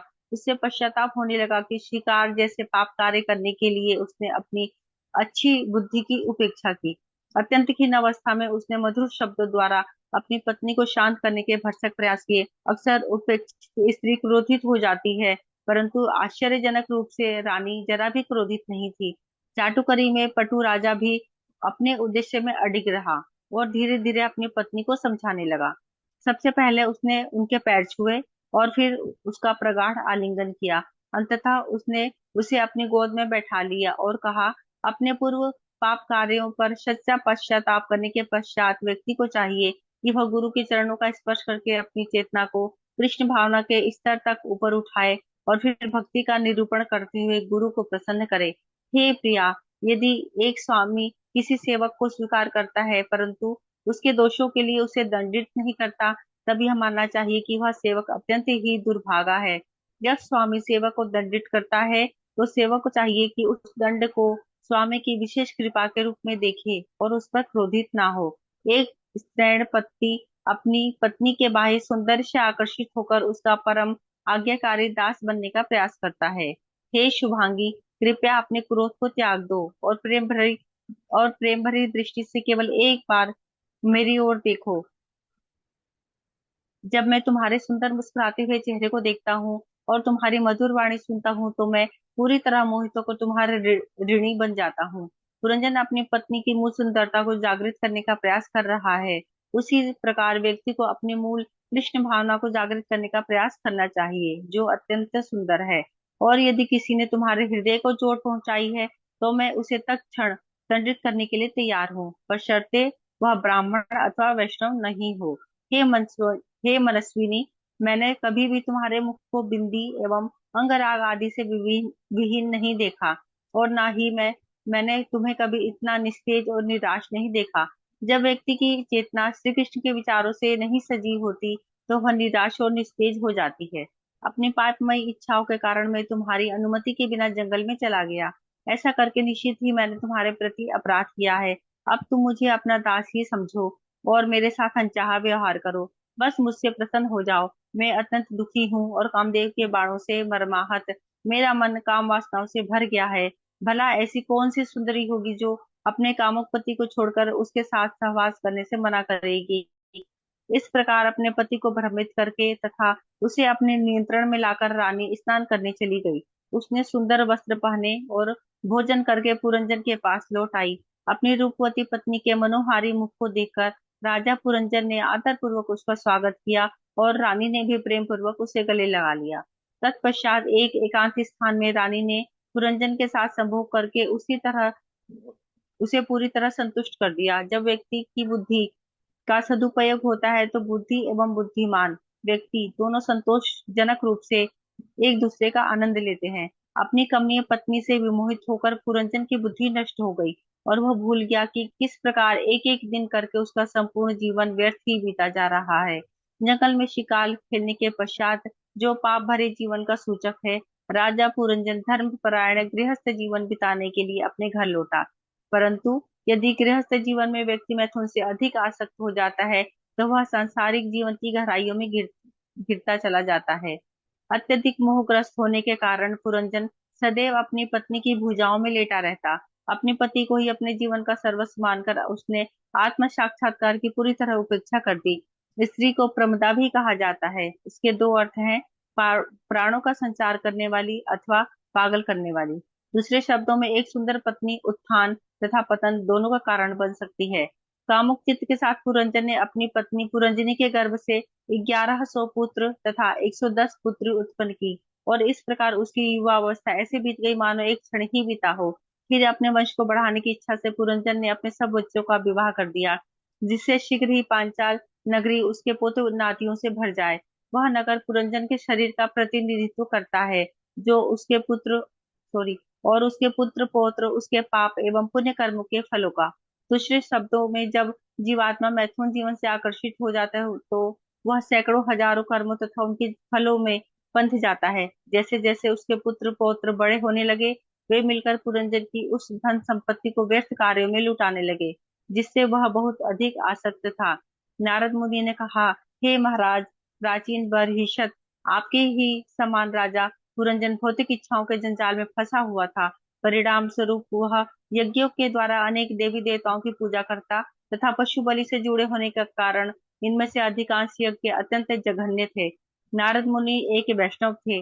वे यज्ञों के नाम पर हो रहे इस पशुवध को रोकना चाहते थे। ऐसे अनुष्ठान तमोगुण में होते हैं और परम धर्म के वर्ग में नहीं आते। इन्हें करने से व्यक्ति जीवन के चरम लक्ष्य को भूल जाता है। अंततः जीवन भर ऐसे कर्म कांडों तथा अपने परिवार से अत्यधिक आसक्त रहकर राजा पुरंजन जीवन की उस दहलीज पर पहुंच गया, जो भौतिक वस्तुओं में अनुरक्त लोगों को बिल्कुल प्रिय नहीं है। चंडवेग नामक एक गंधर्व है। चंडवेग अर्थात जो प्रचंड वेग से कार्य करता है, अथवा काल, जो 360 अत्यंत शक्तिशाली सैनिकों अर्थात दिन तथा उतनी ही गंधर्वियों अर्थात रात्रि के माध्यम से व्यक्ति की आयु तथा भोग करने की क्षमता को लूटता रहता है। जब चंडवेग और उसके इन अनुयायियों ने पुरंजन की नगरी पर आक्रमण किया, तो पंचफनी नाग उसके बचाव में उठ खड़ा हुआ। नगर के सेनापति तथा संरक्षक होने के नाते वह सर्प अकेला इन इन 720 गंधर्वों के साथ युद्ध करता रहा, और धीरे धीरे उसका बल क्षीण हो चला। जब राजा पुरंजन और उसके मित्रों एवं प्रजा अर्थात शरीर के अंगों ने यह देखा, तो वह गहरी चिंता में डूब गए। इस बीच जरा वृद्धावस्था नाम की काल कन्या तीनों लोकों में अपने लिए एक उपयुक्त पति की खोज में थी। यद्यपि कोई भी उसे नहीं चाहता था, वह किसी भी व्यक्ति से विवाह करने के लिए तैयार थी। नारद मुनि ने प्राचीन बर्हिषत से कहा, एक समय जब मैं ब्रह्मलोक से पृथ्वी पर आ रहा था, तो मुझे मार्ग में यह जरा मिली। यह जानते हुए कि मैं अखंड ब्रह्मचारी हूँ, वह अत्यंत कामुक हो उठी और मुझसे विवाह करने की याचना करने लगी। परंतु जब मैंने उसका निवेदन ठुकरा दिया तो क्रोधवश उसने मुझे शाप दे दिया, तुम किसी भी स्थान पर लंबे समय तक नहीं रह पाओगे। तब मेरे परामर्श पर वह यमराज भय के पास गई और उसके समय विवाह और उसके समक्ष विवाह प्रस्ताव रखा। भय से मिलने पर जरा ने कहा, हे वीर पुरुष, तुम अस्पृश्यों में सर्वश्रेष्ठ हो। मैं तुमसे प्रेम करने लगी हूँ और विवाह करना चाहती हूँ। जो व्यक्ति शास्त्रों के अनुसार दान देता अथवा लेता नहीं है, वह निश्चित ही मूर्ख कहलाता है और भविष्य में अपने निर्णय पर पश्चाताप करता है। यहाँ मैं तुम्हारे सम्मुख खड़ी हूँ और हर प्रकार से तुम्हारी सेवा में तत्पर हूँ। कृपया मुझ पर कृपा करते हुए मेरा वरण करें। दीनों पर दया करना प्रत्येक सज्जन का परम कर्तव्य होता है। यह सुनकर यमराज मुस्कुराने लगे और कुछ क्षण विचार करके उन्होंने उत्तर दिया, नियति की इच्छाओं को फलीभूत करने के लिए मैं तुम्हें समस्त प्राणियों पर आक्रमण करने के लिए नियुक्त करूंगा। तुम्हारे साथ मेरे सैनिक भी रहेंगे और ये है मेरे बड़े भाई प्रज्वर, अर्थात 107 डिग्री फ़ारेनहाइट ज्वर, जिसे भगवान विष्णु भेजते हैं। तुम इन्हें अपने पति रूप में चुन सकती हो। यमराज भगवान श्री कृष्ण की सेवा करना चाहते थे और इस परिस्थिति का लाभ उठाते हुए उन्होंने जरा अर्थात काल कन्या को चारों ओर भेजना आरंभ कर दिया। वृद्धावस्था में जब व्यक्ति पर दौर्बल्य का आक्रमण होता है तो वह मृत्यु से भयभीत हो जाता है। इस प्रकार जरा उसे आध्यात्मिक जीवन की ओर बढ़ने की प्रेरणा देती है। तत्पश्चात यमराज अर्थात भय अथवा मृत्यु के देवता यमराज तथा प्रज्वर एवं काल कन्या अपने सैनिकों के साथ संपूर्ण पृथ्वी पर विचरने लगे। जब वे पुरंजन की नगरी पहुंचे तब उन्होंने अपनी पूरी शक्ति से उस पर आक्रमण कर दिया। क्योंकि पुरंजन ने जीवन भर इंद्रिय भोग ही किया था, उसकी नगरी की रक्षा करने वाला सर्प अत्यंत दुर्बल हो गया। काल कन, काल कन्या ने भी नगरी पर आक्रमण करके उसकी प्रजा को शक्ति विहीन कर दिया। वृद्धावस्था में शरीर के सारे अंग बेकार हो जाते हैं और यमराज सैनिक 9 द्वारों से अंदर घुसकर जरा का पूरा सहयोग करने लगे। वृद्धावस्था में 9 द्वारों पर रोग प्रकट होते हैं। काल कन्या द्वारा आलिंगन किए जाने पर राजा पुरंजन का सौंदर्य, बुद्धि तथा ऐश्वर्य धीरे धीरे क्षीण होने लगा और इस प्रकार गंधर्वों और यवनों ने सरलता से उस पर विजय प्राप्त कर ली। जहाँ एक ओर पुरंजन अपनी नगरी को ध्वंस होते देख रहा था, वहीं दूसरी ओर उसने देखा कि उसकी पत्नी, पुत्र, पौत्र, सेवक तथा मंत्रीगण उसकी उपेक्षा करने लगे हैं और उसका विरोध करने से भी नहीं हिचकिचाते। वृद्धावस्था में इंद्रियां एवं शरीर के अन्य अंग शिथिल पड़ जाते हैं और व्यक्ति के नियंत्रण में रहने के स्थान पर वे उसका विरोध करने लगते हैं। हम अपनी इंद्रियों को भोग विलास में लिप्त करना चाहते हैं, परंतु ऐसा करने से उनके पास शरीर का सहयोग होना चाहिए। इसी प्रकार पुरुष अपने भोग के लिए परिवार का पालन करता है और परिवार वाले भी उससे सुख की मांग करते हैं, परंतु बूढ़े होने के कारण जब वह परिवार वालों को पर्याप्त धन नहीं दे पाता तो परिवार वाले उसके विरोधी बन जाते हैं। यह देख पुरंजन अत्यंत चिंतित हो गया। काल कन्या के बंधन में बंदी होने के कारण वह परिस्थिति का सामना करने में पूरी तरह निस्सहाय था। यद्यपि पुरंजन की कामुक इच्छाओं ने उसे अभी तक उसकी पत्नी एवं बच्चों के साथ बांध कर रखा हुआ था, परंतु काल करने के प्रभाव से उसे भोग विलास की सब वस्तुएं निरस्त लगने लगी। इस प्रकार लाचार राजा पुरंजी जीवन के सच्चे लक्ष्य को पूरी तरह भूल गया। अंततः निर्णायक दिन आ गया। काल कन्या ने राजा पुरंजन की नगरी को पूरी तरह तहस नहस कर दिया और इच्छा न होते हुए भी राजा पुरंजन को अपनी उस प्रिय नगरी को छोड़ने के लिए बाध्य होना पड़ा। यहाँ तक कि मल में बैठा कीड़ा भी अपनी स्थिति से आसक्त होकर उसे छोड़ना नहीं चाहता है। विशेष रूप से यदि व्यक्ति को अगले जीवन अथवा भगवान के धाम की जानकारी नहीं है, तो वह वृद्ध एवं लाचार होने पर भी अपने शरीर को त्यागना नहीं चाहता है। उस समय प्रज्वर ने अपने छोटे भाई को प्रसन्न करने के लिए पुरंजन की नगरी में आग लगा दी। मृत्यु के समय शरीर का तापमान 107 डिग्री फ़ारेनहाइट हो जाता है। जब राजा पुरंजन ने देखा कि उसके समस्त परिजन, सेवक और प्रजा उस अग्नि की लपटों में भस्मीभूत हुए जा रहे हैं, तो वह अत्यंत शोकग्रस्त हो गया। नगर का प्रमुख सेनापति सर्प, सूक्ष्म शरीर तथा प्राणवायु भी यह देखकर संतप्त हो गया कि उसका घर अग्नि में स्वाहा हो रहा है। भीषण ताप के कारण वह उसी प्रकार नगर छोड़कर जाने लगा, जिस प्रकार वृक्ष की कोटर में रहने वाला सांप उस वृक्ष में आग लगने पर उसे छोड़ देता है। परंतु जैसे ही उसने नगर से बाहर निकलने का प्रयास किया, शत्रु ने उसे रोक दिया और व्यथित होकर वह उच्च स्वर में रोने लगा। मृत्यु के समय शरीर के द्वार बंद हो जाते हैं और व्यक्ति अन्यों के समक्ष अपनी पीड़ा को स्पष्ट रूप से व्यक्त नहीं कर पाता। मैं और मेरा की मिथ्या धारणा के कारण राजा पुरंजन अपने परिवार में अत्यधिक अनुरक्त था और इसलिए उनसे विलग होते हुए भी उसे भारी खेद हो रहा था। चिंतित हो वह विचार करने लगा, मेरी बिचारी पत्नी पर इतने सारे बच्चों का भारी बोझ है। मेरे मरने के बाद उसका कौन ध्यान रखेगा और किस प्रकार वह सब बच्चों का पालन कर पाएगी। पुरंजन अपनी पत्नी के साथ किए गए विभिन्न कार्यकलापों का स्मरण करने लगा। जब तक वह स्नान अथवा खाता नहीं था, तब तक वह भी वैसा नहीं करती थी। वह उसके कितनी वह उससे कितनी अधिक आसक्त थी। जब कभी वह उसे डांटता तो वो खींच जाती थी। वह सोचने लगा कि किस प्रकार उसकी पत्नी उसे अच्छी सलाह देती थी, और जब एक बार वह उसे घर पर छोड़कर चला गया था तो किस प्रकार वह दुखी हो गई थी। पुरंजन भगवान श्री कृष्ण का अंश था, और ये सब सोचने के स्थान पर उसे भगवान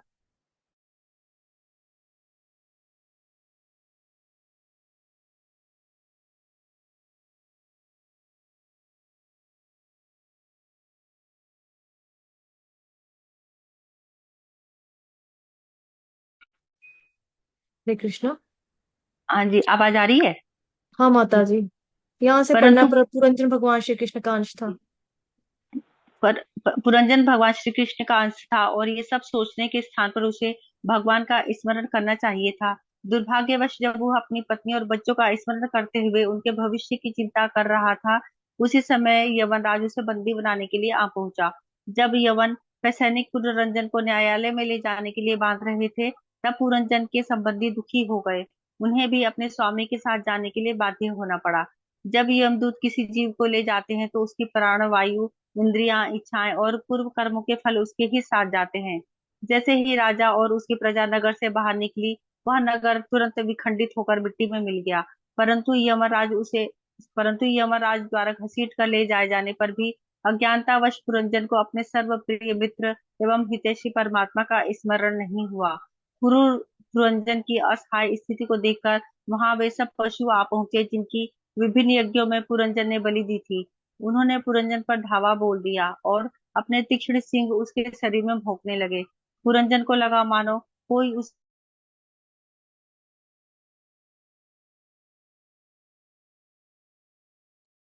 उसको कुल्हाड़ी से काट रहा है। चूंकि मृत्यु के समय पुरंजन अपनी पत्नी का स्मरण कर रहा था, उसने कन्या के रूप में पर विदर्भ नरेश वैदर्भी विदर्भ नरेश के घर जन्म लिया। सेकंड लाइन यहाँ से पढ़ना माता जी। उसने माता जी, वो लाइट चली गई थी ना, तो थोड़ा अच्छा वाईफाई अच्छा। डिस्टर्ब हो गई। अब उसने वो- कन्या के रूप में विदर्भ नरेश के घर जन्म लिया। अपने पूर्व पुण्य कर्मों के अनुसार उसे उचित जन्म मिला। विवाह योग्य होने पर वैदर्भी का विवाह पांडु देश के राजा मलय ध्वज से हो गया। राजा का नाम दर्शाता है कि वह भगवान का महान भक्त था, और भक्ति में मलय पर्वत के समान अडिग था। निरंतर फहराती भक्ति पताका से अत्यंत उसने अन्य समस्त आध्यात्मिक धारणाओं पर विजय प्राप्त कर ली थी, और इस प्रकार उन्होंने अन्य लोगों को अपने ही समान भक्ति में दृढ़ बनाया। महाराज मलय ध्वज ने अपनी पत्नी वैदर्भी के गर्भ से काली गहरी आंखों वाली एक पुत्री, अर्थात उस कन्या की आंखें सदैव श्री कृष्ण का ध्यान करती थीं, तथा 7 पुत्रों अर्थात वैदिक भक्ति की 7 विधियों के प्रतिनिधि को जन्म दिया। ये सातों भविष्य में द्रविड़ देश के राजा बने।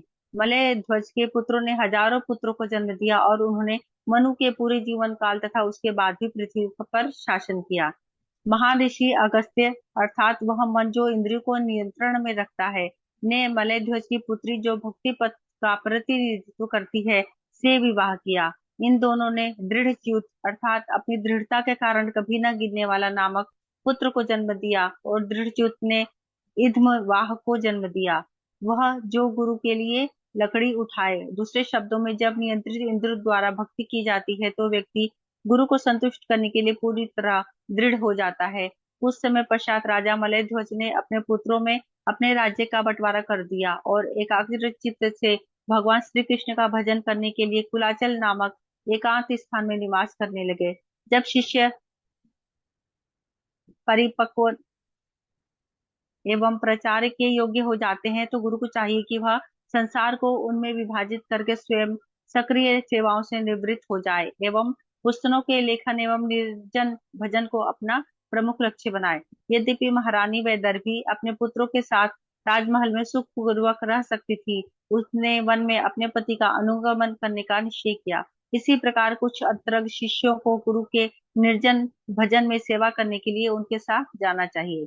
मलय ध्वज ने कुलाचल प्रांत से होकर बहने वाली चंद्रवसा, ताम्रपर्णी और वटोदका नदी में स्नान करके स्वयं को अंदर बाहर से शुद्ध किया। भोजन के नाम पर वे केवल कंद मूल, पत्ते, बीज, फल फूल और घास ही खाते थे। परिणाम स्वरूप उनका शरीर बहुत क्षीण हो गया, परंतु तपस्या के बल पर उन्होंने सर्दी, गर्मी एवं सुख दुख के द्वंद्वों तथा भूख, प्यास और प्रकृति को कठोरता से जीत लिया। इस प्रकार मलय ध्वज ने अपने मन को पूर्ण पुरुषोत्तम भगवान पर केंद्रित करने के लिए अपनी प्राणवायु और इंद्रियों को नियंत्रित कर लिया। अंततः कुलाचल में 100 दिव्य वर्ष अर्थात 36,000 सौर वर्ष रहने के पश्चात राजा को जीवन की सर्वोच्च पूर्णता अर्थात भगवान की शुद्ध भक्ति प्राप्त हो गई। मलय ध्वज अपने हृदय में अपने निकट बैठे परमात्मा को स्पष्ट देखने लगे। भगवान से प्रत्यक्ष निर्देश प्राप्त करने के कारण वे सृष्टि के प्रत्येक वस्तु को हर दृष्टिकोण से समझ गए। अब वे पूर्ण कृष्ण भावना की अवस्था में स्थित थे। श्री कृष्ण से विलग प्रत्येक कार्य को अनावश्यक एवं माया जानकर उन्होंने समस्त भौतिक कार्यों से स्वयं को विमुक्त कर लिया। महारानी वैदर्भी के लिए अपनी पति से बढ़कर कोई अन्य कुछ नहीं था। उनकी सेवा के लिए उसने सब सुख त्याग दिए और पति की तपस्या में उनका साथ देने लगी। मलय ध्वज गुरु के प्रतिनिधि हैं और वैदर्भी शिष्य की। वह फटे पुराने वस्त्र पहनती और अपने बालों को बिना सुलझाए जटा जूट रखती। तपस्या के कारण वह बहुत दुबली हो गई थी। निरंतर अपने पति के पास रहते हुए भी वह उसी प्रकार सदैव शांत तथा अनुद्विग्न रहती, जिस प्रकार वायु रहित स्थान पर दीपक की लो अचल रहती है। उसके पति आसन जमाए समाधि में बैठे थे और वह तब तक उनकी सेवा करती रही जब तक उसे समझ नहीं आया कि वे उस शरीर से प्रयाण कर चुके हैं। अपने पति के पैरों को दबाती हुई उसने अचानक अनुभव किया कि उनके पैर पहले के समान गर्म नहीं थे। वह समझ गई कि उसके पति अब उस शरीर में नहीं है। स्वयं को अकेली देखकर वह दर्द चिंताग्रस्त हो गई। अबाध रूप से अश्रुपात करते हुए अपने गुरु के तिरोधान पर शिष्य को इसी प्रकार रोना चाहिए। वह जोर जोर से पुकारने लगी, महाराज कृपया खड़े हो जाइए। देखिए किस प्रकार संसार में चोर उचक्के भर गए हैं। पृथ्वीवासी अत्यंत भयभीत हैं और उनकी रक्षा करना आपका कर्तव्य है। एक आचार्य धर्म के वास्तविक सिद्धांतों की स्थापना करता है, परंतु उनके चले जाने के पश्चात तथा कथित स्वामियों और योगियों के वेश में धोखेबाज और अभक्त परिस्थिति का अनुचित लाभ उठाकर अप सिद्धांतों का प्रचार आरंभ कर देते हैं। इसलिए सच्चे शिष्य का कर्तव्य है कि वह निष्ठापूर्वक गुरु के निर्देशों का पालन करते हुए परिस्थिति को संभाल कर रखे। अंततः अपने मृत पति के चरणों से उठकर वैदर्भी ने एक सती पत्नी की भूमिका निभाते हुए चिता का निर्माण किया और पति के निर्जीव शरीर को उस पर रख दिया। गहन शोक करते हुए वह स्वयं चिता में प्रविष्ट होकर अपने शरीर का अंत करने की तैयारी करने लगी। गुरु के प्रति समर्पित शिष्य को चाहिए कि वह अपने गुरु के मिशन में असफल होने के स्थान पर अपने शरीर का अंत कर दे। उस समय राजा पुरंजन का पुराना मित्र एक ब्राह्मण वहां आया और अपने मधुर वचनों से रानी को सांत्वना देने लगा।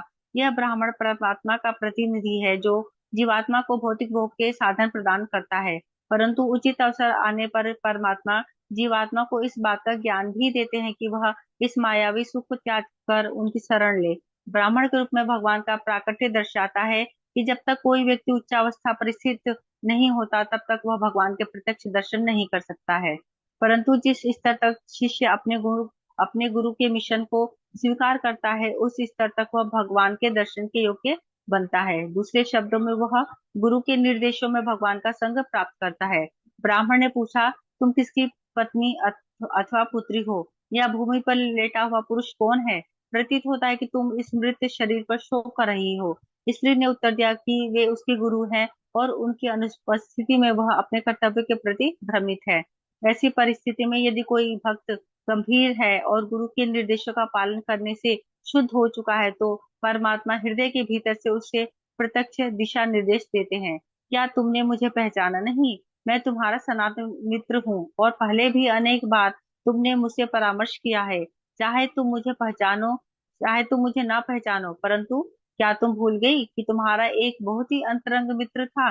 दुर्भाग्यवश तुमने इस संसार में भोक्ता बनने के लिए मेरा संग त्याग दिया।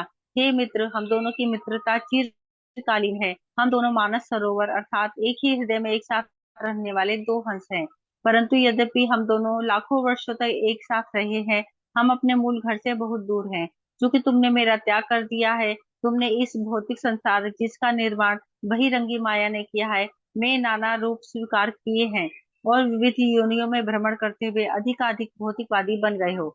जड़ शरीर रूपी नगरी में 5 बगीचे हैं अर्थात भोग के 5 विषय। 9 द्वार है, एक संरक्षक अर्थात 9 द्वारों से गुजरने वाली प्राणवायु, और 3 कमरे अर्थात 3 प्रमुख तत्व पृथ्वी, जल और अग्नि। ये मिलकर मांस, अस्थि, रक्त इत्यादि का निर्माण करते हैं, जिनकी तुलना शरीर के विभिन्न कमरों से की जाती है। 6 परिवार अर्थात मन और 5 इंद्रियां। 5 दुकानें अर्थात 5 कर्मेंद्रियां। 5 भौतिक तत्व, और इस घर की स्वामिनी एक स्त्री अर्थात बुद्धि है। मित्र, जब तुम भौतिक इच्छाओं रूपी स्त्री के साथ ऐसे शरीर में प्रवेश करते हो तो तुम इंद्रिय भोग में संलिप्त होकर अपने आध्यात्मिक स्वरूप को भूल जाते हो। वास्तव में तो तुम विदर्भ नरेश की पुत्री हो, और ना ही यह पुरुष तुम्हारा पति है, और ना ही पिछले जन्म में तुम रंजिनी के पति थे। शारीरिक चेतना में बद्धे होने के कारण तुम कई बार स्वयं को पुरुष, कई बार स्त्री और कई बार नपुंसक मानते हो। यह सब मेरी माया का खेल है, जिसके कारण तुम अपनी पहचान इस शरीर से करते हो। वास्तव में हम दोनों पूर्ण शुद्ध एवं आध्यात्मिक हैं, और इसलिए गुणात्मक दृष्टि से हम दोनों में कोई भेद नहीं है। व्यक्ति जब दर्पण में अपना प्रतिबिंब देखता है तो वह उसे भी मैं मान लेता है, जबकि अन्य लोग दो अलग अलग शरीर देखते हैं। इसी प्रकार जब जीवात्मा भौतिक रूप से बद्ध हो जाता है तो वह स्वयं एवं भगवान में भेद देखने लगता है।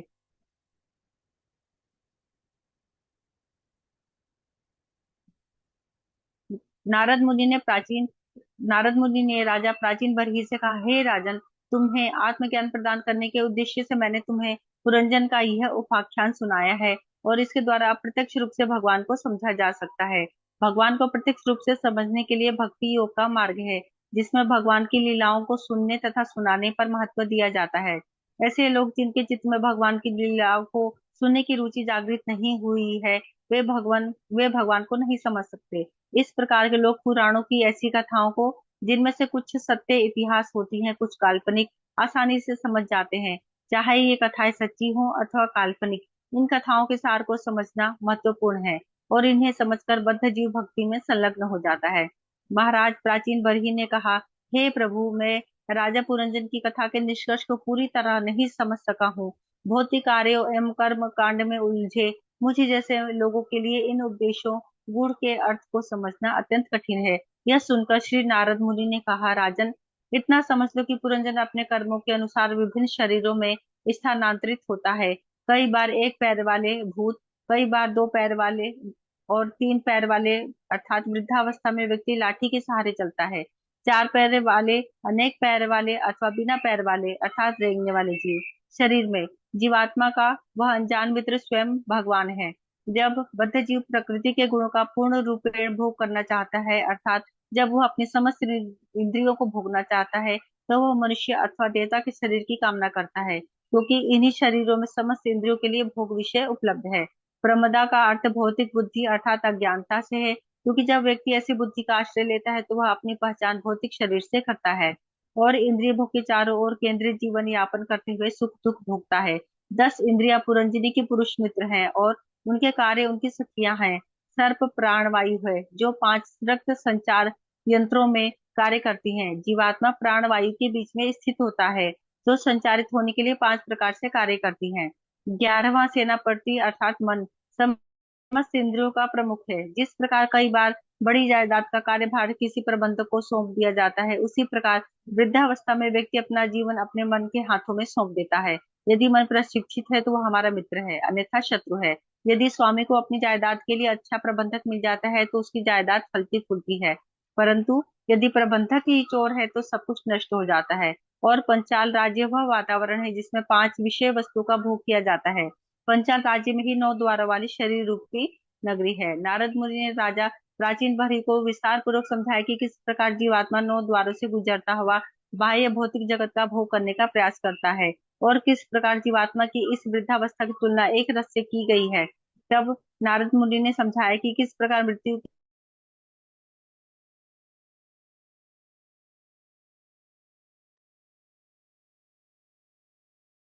नारद मुनि ने राजा प्राचीन बरही को विस्तार पूर्वक समझाया कि किस प्रकार जीवात्मा 9 द्वारों से गुजरता हुआ बाहरी भौतिक जगत का भोग करने का प्रयास करता है, और किस प्रकार जीवात्मा की इस बद्धावस्था की तुलना एक रथ से की गई है।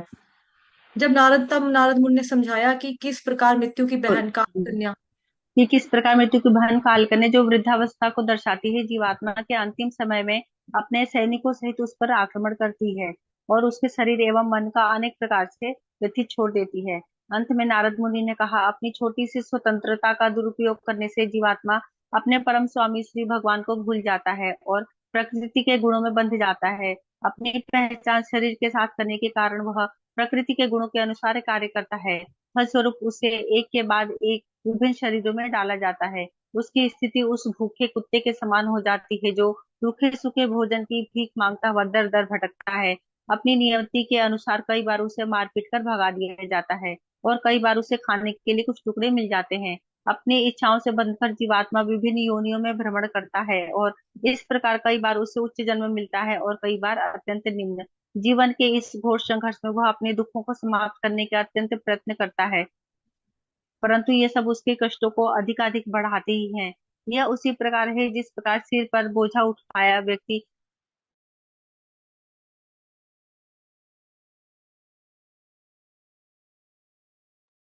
जीवन के इस घोर संघर्ष में वह अपने दुखों को समाप्त करने के अनेक प्रयत्न करता है,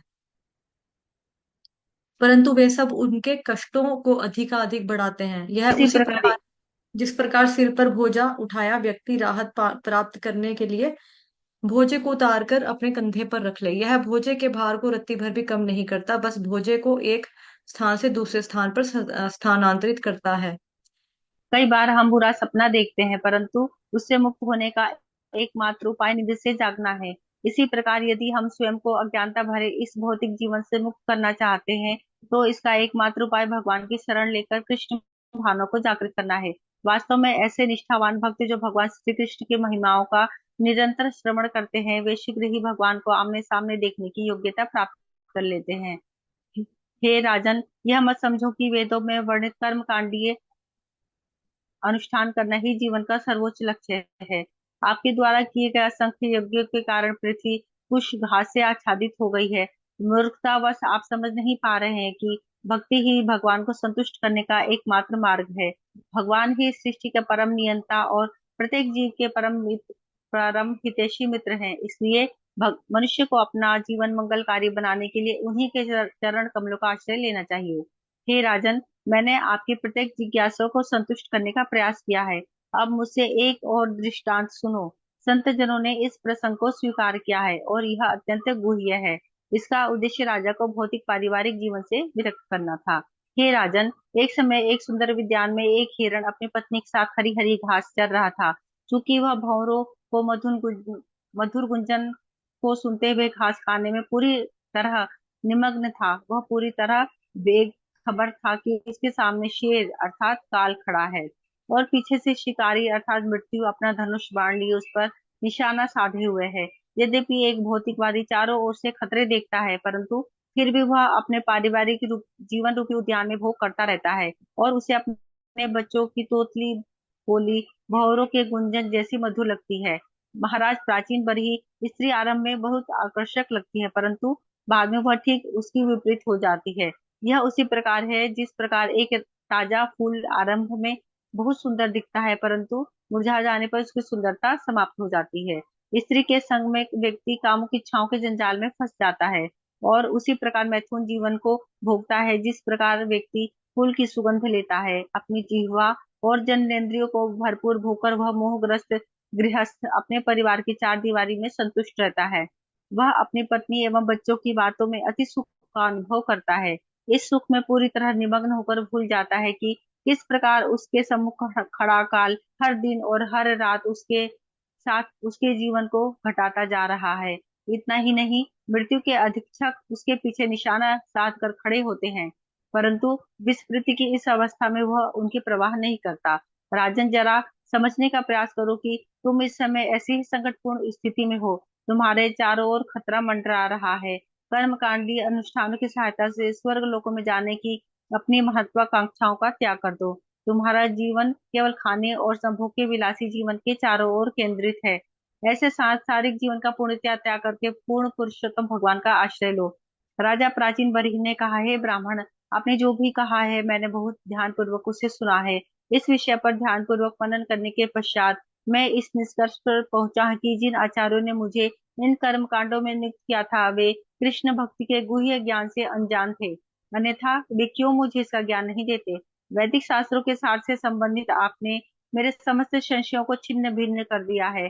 मैं अब समझ सकता हूँ कि महर्षि गण भी अक्सर जीवन के सच्चे उद्देश्य को लेकर भ्रमित रहते हैं, परंतु मेरा एक और प्रश्न है, कृपया इसका भी निवारण कीजिए। कहा जाता है कि व्यक्ति अपने इस जीवन के कार्यों का फल अपने भावी जीवनों में भोगता है, परंतु मृत्यु के समय व्यक्ति अपने इस शरीर को त्याग कर नया शरीर प्राप्त करता है। फिर यह कैसे संभव है कि वह किसी दूसरे शरीर में किए गए कर्मों के अच्छे बुरे फलों को उस शरीर में भोगे। नारद मुनि ने कहा, स्थूल शरीर मात्र एक बाह्य आवरण है और इसका उद्देश्य आंतरिक सूक्ष्म शरीर के कार्य को फलीभूत करना है। मन, बुद्धि और मिथ्या अहंकार से युक्त सूक्ष्म शरीर ही स्थूल शरीर का वास्तविक मूल है। इसलिए स्थूल शरीर के नष्ट होने पर भी सूक्ष्म शरीर बना रहता है और अपने कार्यों के आधार पर जीवात्मा को सुख दुख भोगने के लिए नया स्थूल शरीर प्रदान किया जाता है। सोते समय हम इस बात का अनुभव कर सकते हैं कि जिस समय व्यक्ति स्वप्न देखता है उस समय वह अपने स्थूल शरीर से एक भिन्न शरीर स्वीकार करके उसके माध्यम से कार्य करता है। इसलिए यह निष्कर्ष निकाला जा सकता है कि व्यक्ति अपने सूक्ष्म शरीर के माध्यम से सुख दुख भोगता है।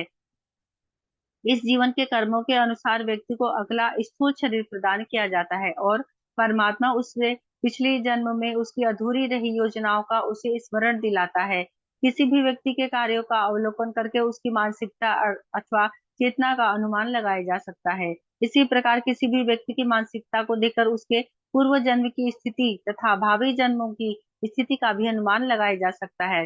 मन पूर्व जन्मों के समस्त विचारों एवं अनुभव का भंडार है। इसलिए कई बार वह स्वप्न में उन वस्तुओं को भी देखता है जिसका उसे इस जीवन में कोई अनुभव नहीं होता। यह पूर्व जन्म के अनुभवों को सिद्ध करता है, क्योंकि व्यक्ति अपने मन में से ऐसी किसी भी वस्तु की कल्पना नहीं कर सकता जिसका उसने इस अथवा पूर्व जन्म में कभी अनुभव न किया हो। निस्संदेह मन मन दो विभिन्न अनुभवों को जोड़कर कुछ ऐसा निर्माण भी कर सकता है जिसका उसने कभी अनुभव नहीं किया है। उदाहरण के लिए किसी व्यक्ति ने एक पर्वत देखा है और सोना भी देखा है, जिस समय मोहवश जिस परंतु रात्रि में परंतु रात्रि समय मोहवश उसका मन सपने में सुनहरे पर्वत का निर्माण कर देता है। जब तक जीवात्मा इंद्रिय भोग के लिए कार्य करता है तब तक वह बारंबार जन्म मृत्यु के चक्र में फंसा रहेगा।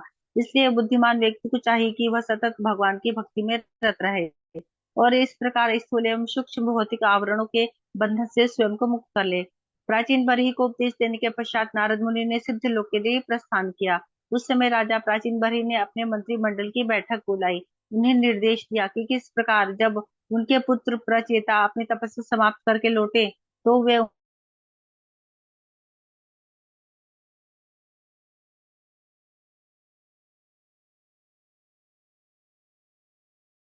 उन्हें राज्य का कार्यभार सौंप दें। इस प्रकार समस्त उत्तरदायित्व।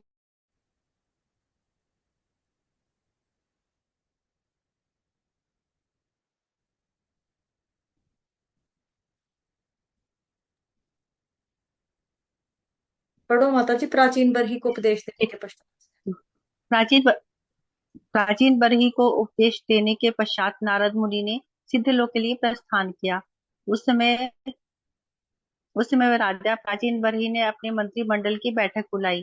उन्हें निर्देश दिया कि किस प्रकार जब उनके पुत्र प्रचेता अपनी तपस्या समाप्त करके लौटे तो वे उन्हें राज्य का कार्यभार सौंप दे। इस प्रकार समस्त उत्तरदायित्वों से मुक्त होकर राजा प्राचीन बरही ने गृह त्याग कर दिया और तपस्या करने के लिए कपिलाश्रम अर्थात गंगा सागर की दिशा में चल दिए। वहां भक्ति में परिपक्वता प्राप्त करने के पश्चात उन्होंने अपना भौतिक शरीर त्याग दिया और भगवत धाम को प्राप्त हो गए। तब मैत्रेयी ऋषि ने विदुर जी से कहा, जो भी महान ऋषि नारद मुनि द्वारा कही गई इस कथा को सुनता है अथवा दूसरों को सुनाता है वह जीवन की शारीरिक चेतना से मुक्त हो जाएगा। समस्त भौतिक बंधनों से मुक्त हो जाने पर उसे पुनः इस भौतिक संसार में लौटकर भ्रमण नहीं करना पड़ेगा। इसी बीच जल के भीतर तपस्या कर रहे प्रचेताओं ने शिव जी द्वारा दिए गए मंत्र का जप करके परम भगवान विष्णु को प्रसन्न कर लिया। 10,000 वर्षों की समाप्ति पर भगवान विष्णु उनकी कठोर तपस्याओं का फल प्रदान करने के लिए उनके सम्मुख प्रकट हुए। भगवान विष्णु के अत्यंत मनोहारी रूप को देखकर परिचिताओं का हृदय पूरी तरह संतुष्ट हो गया और कठोर तपस्याओं के फलस्वरूप उनका और और कठोर तपस्याओं के फलस्वरूप उत्पन्न शारीरिक कष्ट चला गया। गरुड़ के कंधों पर विराजमान भगवान को देखकर प्रतीत होता था मानो मेरु पर्वत के शिखर पर कोई बादल विराजमान था। भगवान का मुख कमल अत्यंत रमणीय था और उनके सिर पर चमकदार मुकुट शोभायमान था। उनके हाथों में उनके 8 हाथों में विभिन्न अस्त्र शस्त्र थे और उनके शरीर की कांति संपूर्ण ब्रह्मांड के अंधकार को विनष्ट कर रही थी। गरुड़ के नर लोक के एक निवास प्रतीत हो रहे थे, जिनकी शारीरिक रचना ऐसी ही होती है, और अपने पंखों की फड़फड़ाहट से वे भगवान का महिमा गान करते हुए वैदिक मंत्रों का उच्चारण करने लगे। समस्त देवताओं, ऋषियों तथा अन्य पार्षदों से घिरे भगवान विष्णु ने कृपा भरी दृष्टि से प्रचेताओं को देखा। मेघ गर्जन के समान गंभीर वाणी में उन्होंने कहा, प्रिय राजकुमारों, मैं यह देखकर अतिशय प्रसन्न हूँ कि तुम सब परस्पर मैत्रीपूर्ण भावनाओं के साथ मेरी भक्ति में संलग्न हो। तुम्हारे आपस में घनिष्ठ संबंधों को देखकर मेरा हृदय आनंद से भर उठा है। मैं सब प्रकार से तुम्हारे मंगल की कामना करता हूँ। मैं तुम्हें बदले में कोई वर देना चाहता हूँ। कृपया मुझसे मनचाहा वर मांगो। जो व्यक्ति प्रतिदिन संध्या समय तुम्हारा स्मरण करेगा, वह न केवल अपने भाइयों के प्रति अपितु समस्त प्राणियों के प्रति इसी प्रकार मैत्रीपूर्ण भावनाएं विकसित करेगा। साथ ही जो व्यक्ति प्रातः एवं संध्या समय भगवान शिव द्वारा रचित प्रार्थनाओं से मेरी स्तुति करेगा, उसे मेरा आशीर्वाद प्राप्त होगा। वह अपनी कामनाओं को पूर्ण करने के लिए साथ ही सद्बुद्धि भी प्राप्त करेगा। चूंकि तुमने अपने पिता के आदेश को निष्कपट भाव से स्वीकार और निष्ठा पूर्वक उसका पालन किया है, तुम्हारे सद्गुणों की ख्याति संपूर्ण विश्व में प्रसिद्धि प्राप्त करेगी। भविष्य में तुम्हारा एक अति गुणी पुत्र उत्पन्न होगा। वह किसी भी दृष्टि से ब्रह्मा जी से निम्न नहीं होगा। वह विश्व प्रसिद्ध होगा और उसके वंशज तीनों लोगों को प्रजा से भर देंगे। हे प्रचेताओं, प्रमलोचा नामक अप्सरा कंडू ऋषि से उत्पन्न अपनी कमल लोचनी पुत्री को वृक्षों के संरक्षण में रखकर स्वर्ग लौट गई थी। कुछ देर में भूख से व्याकुल जब वह कन्या रोने लगी, तो वन देवता सोम ने करुणावश अपनी उंगली उसके मुख में डाल दी। इस प्रकार चंद्रदेव की उंगली से बहते अमृत ने उस कन्या का पोषण किया और वो अत्यंत सुंदरी एवं वह समस्त सद्गुणों से युक्त हो गई। क्योंकि तुम सब मेरे प्रति आज्ञाकारी हो, मेरी इच्छा है कि तुम उस कन्या से विवाह करके अपने पिता की आज्ञा अनुसार प्रजा उत्पन्न करो। तुम सब भाइयों का स्वभाव समान है, और चूंकि यह कन्या भी बिल्कुल तुम्हारे जैसी है, इसलिए यह तुम्हारे प्रति पूर्णतः समर्पित रहेगी। हे राजकुमारों, मेरी कृपा से तुम निर्बाध 10 लाख दिव्य वर्षों तक इस संसार में सुख भोगोगे। इस दौरान तुम्हारी शक्ति लेश मात्र भी क्षीण नहीं होगी। तत्पश्चात तुम मेरी भक्ति में निमग्न होकर समस्त भौतिक सद्गुणों भौतिक संदूषणों से मुक्त हो जाओगे। उस समय तुम चिन्मय आकाश में स्थित मेरे सनातन धाम को प्राप्त करोगे। यह सब सुनकर प्रचेता भगवान की स्तुति करने लगे। दिव्य उन्माद से भाव विभोर होने के कारण उन्होंने लड़खड़ाती वाणी में कहा, भगवान, हम आपके चरणों पर प्रणाम करते हैं। आपकी मात्र उपस्थिति से हमें पूर्ण शुद्धि का अनुभव हो रहा है। यद्यपि यह संसार अनेक भौतिक सुखों से भरा है, परंतु जब कोई व्यक्ति आपके रूप पर अपना मन केंद्रित करता है, तो उसके लिए द्वंद्वों से भरा यह संसार अपने अस्थायीपन के कारण निरर्थक और नीरस रह जाता है। हे नाथ, जब आप करुणावश अपने भक्त का चिंतन करते हैं, तो केवल उस कार्य से भक्त के समस्त प्रयोजन सिद्ध हो जाते हैं। चाहे कोई प्राणी कितना ही निकृष्ट क्यों ना हो, आप प्रत्येक प्राणी के हृदय में परमात्मा रूप में विराजमान हैं, और इस प्रकार आप सबकी इच्छाएं जानते हैं, और निश्चित ही आप हमारी इच्छाओं से भी अनभिज्ञ नहीं हो। हे ब्रह्मांड नायक, आप हमारे जीवन के चरम लक्ष्य हैं, और यही तथ्य हमारी संतुष्टि का परम कारण है।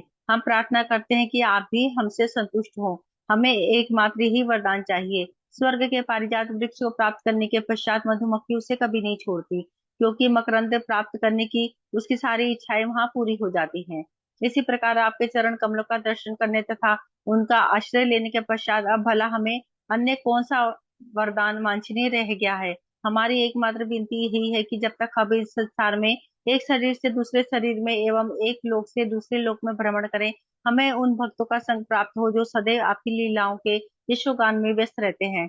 ऐसे ऐसे शुद्ध भक्त का क्षणिक संग भी स्वर्ग लोकों की प्राप्ति अथवा ब्रह्म में लीन होकर मुक्ति से अधिक मूल्यवान है, और वे अपनी उपस्थिति से तीर्थ स्थलों को पवित्र कर देता है। जैसे ही वैकुंठ लोकों की चर्चा आरंभ होती है, श्रोतागण भौतिक संसार के अपने कष्टों तथा पारस्परिक शत्रुता को भूल जाते हैं। इतना ही नहीं, जहाँ कहीं भी आपके भक्त आपकी लीलाओं का श्रवण कीर्तन करते हैं, आप स्वयं वहां उपस्थित रहते हैं। हे भगवान, हम भली भांति जानते हैं कि शिव जी के क्षणिक संग के प्रभाव से आज हमें आपके दर्शनों का सौभाग्य प्राप्त हुआ है। परंतु फिर भी ब्रह्मा जी और शिव जैसे महापुरुष आपकी महिमाओं को पूरी तरह नहीं समझ पाते और मात्र अपनी अपनी क्षमताओं के अनुसार आपकी स्तुति करते हैं। इसी प्रकार यद्यपि हम उनमें से अत्यंत निम्न है, हम आपकी स्तुति करने का दुस्साहस कर रहे हैं। और तब भगवान विष्णु तुम्हारी सब अभिलाषाएं पूरी हो कहकर वहां से चले गए। भगवान को अकस्मात अंतर्धान हुआ देखकर प्रचेतागण व्यथित हो उठे, क्योंकि उन्होंने अभी तक भगवान को मन भरकर नहीं देखा था। तत्पश्चात वे राजकुमार जल से बाहर आ गए। उन्होंने देखा कि चारों ओर फैले वृक्ष बहुत ऊंचे बढ़ चुके थे, मानो वे स्वर्ग के मार्ग को बाधित कर रहे थे। राजा की अनुपस्थिति में खेत खलिहानों की पूरी तरह उपेक्षा हुई थी और परिणाम स्वरूप इन वृक्षों ने लगभग पूरी पृथ्वी को आच्छादित कर लिया था। इसे देखकर प्रचेतागण अत्यंत क्रोधित हो उठे। जिस प्रकार प्रलय के समय शिव जी अपने मुख से अग्नि और वायु उगलते हुए सब कुछ जला डालते हैं, उसी प्रकार प्रचेतागण अग्नि और वायु उगलते हुए पृथ्वी को वृक्ष हीन करने लगे। जब ब्रह्मा जी ने देखा कि प्रचेता वृक्षों को भस्मीभूत कर रहे हैं, वे तुरंत उनके पास आए और तर्कयुक्त शब्दों से उन्हें शांत करने लगे। ब्रह्मा जी के परामर्श पर शेष बचे हुए वृक्षों ने भयभीत होकर अपनी पुत्री मारिशा परिचिताओं को सौंप दी और उन राजकुमारों ने उसे अपनी पत्नी के रूप में स्वीकार कर लिया। बाद में मारिशा के गर्भ से दक्ष का जन्म हुआ। यद्यपि दक्ष ने पूर्व काल में ब्रह्मा जी का पुत्र बनकर एक ब्राह्मण का जन्म लिया था, परंतु शिव जी का अपराध करने के कारण स्वरूप उन्हें इस बार क्षत्रिय जन्म लेना पड़ा। दक्ष की अंग कांति अन्य सबों से कहीं प्रकाशवान थी और चूंकि वे कर्म कांड करने में अत्यंत दक्ष थे, इसलिए ब्रह्मा जी ने उन्हें पुनः प्रजापति की उपाधि से विभूषित करके चाक्षुष मनवंतर में प्रजा उत्पन्न करने का कार्यभार सौंपा। दक्ष यज्ञ स्वयंभू मनवंतर अर्थात पहला मनवंतर में हुआ। तत्पश्चात रैवत मनवंतर यानी पांचवा में दक्ष ने घोर तप किया, जिसके फलस्वरूप चाक्षुष मनवंतर यानी छठे में भगवान शिव की कृपा से उन्हें अपना पूर्ववत ऐश्वर्य प्राप्त हो सका। घर लौटकर परिचिताओं ने हजारों दिव्य वर्षों तक पृथ्वी पर राज्य किया। अंततः उन्होंने भगवान के निर्देशों का स्मरण किया और अपनी पत्नी को दक्ष के संरक्षण में रखकर स्वयं वानप्रस्थ स्वीकार कर लिया।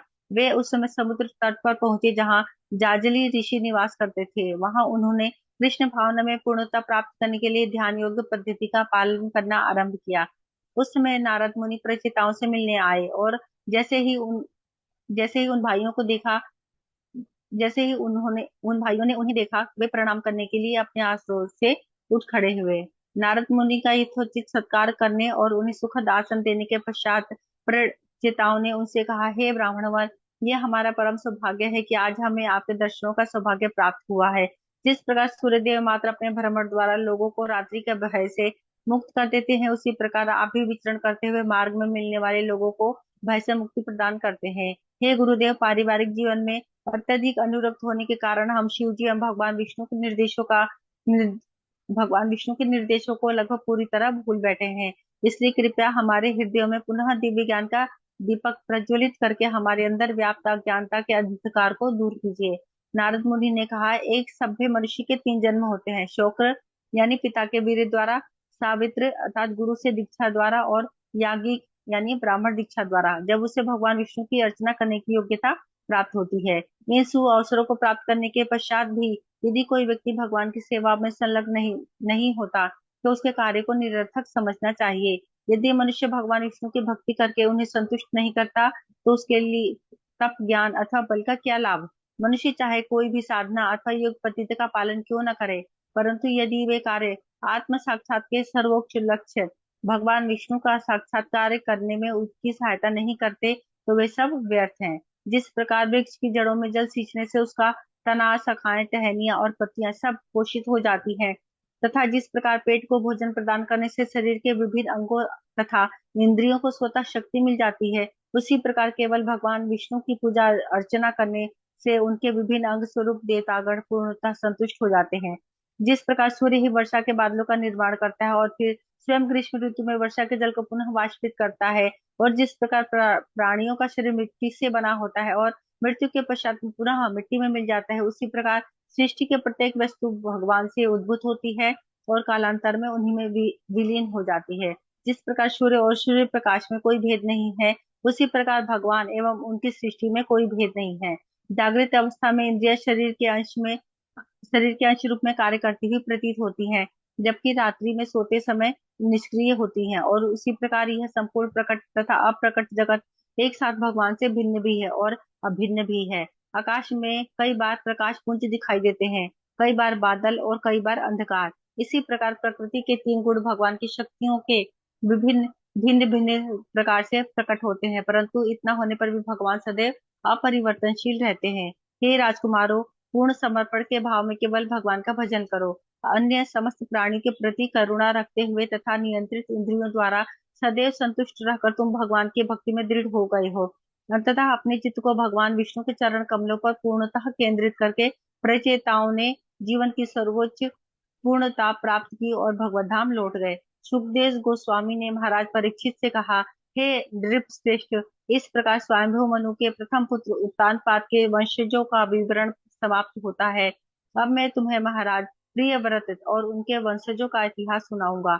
मैत्रेय ऋषि के मुख से ये सब विषय सुनकर विदुर जी आनंद में भाव विभोर हो गए। अश्रुपूरित नेत्रों से उन्होंने अपने गुरुदेव को साष्टांग प्रणाम किया और कहा, हे महायोगी, हे महाभागवत, यह संसार अज्ञानता के अंधकार से भरा है और आज आपकी अहेतु की कृपा मुझे उस पथ अहेतु की कृपा से मुझे उस पथ की प्राप्ति हुई है जो इस संसार से मुक्त करके भगवत धाम की ओर ले जाता है। मैत्रेय ऋषि को प्रणाम करके विदुर ने उनसे अनुमति ली और हस्तिनापुर की ओर प्रस्थान किया, जिससे वे उनसे प्राप्त हुए इस आध्यात्मिक ज्ञान को अपने संबंधियों में बांट सके। हरे कृष्ण। हरे कृष्ण कृष्ण कृष्ण हरे हरे, कृष्ण हरे हरे हरे हरे, हरे हरे राम, राम हरे राम राम, राम राम हरे राम हरे। हरे हरे। हरि बोल। निवेदिता माता जी के लिए हरि बोल। थैंक यू सो मच माता जी, आज की कथा बहुत लेंथी भी थी, है ना, 1.5 घंटा हो गया पूरा क्लास का। जी। धन्यवाद माता जी। हरे हरे कृष्ण। कृष्णा।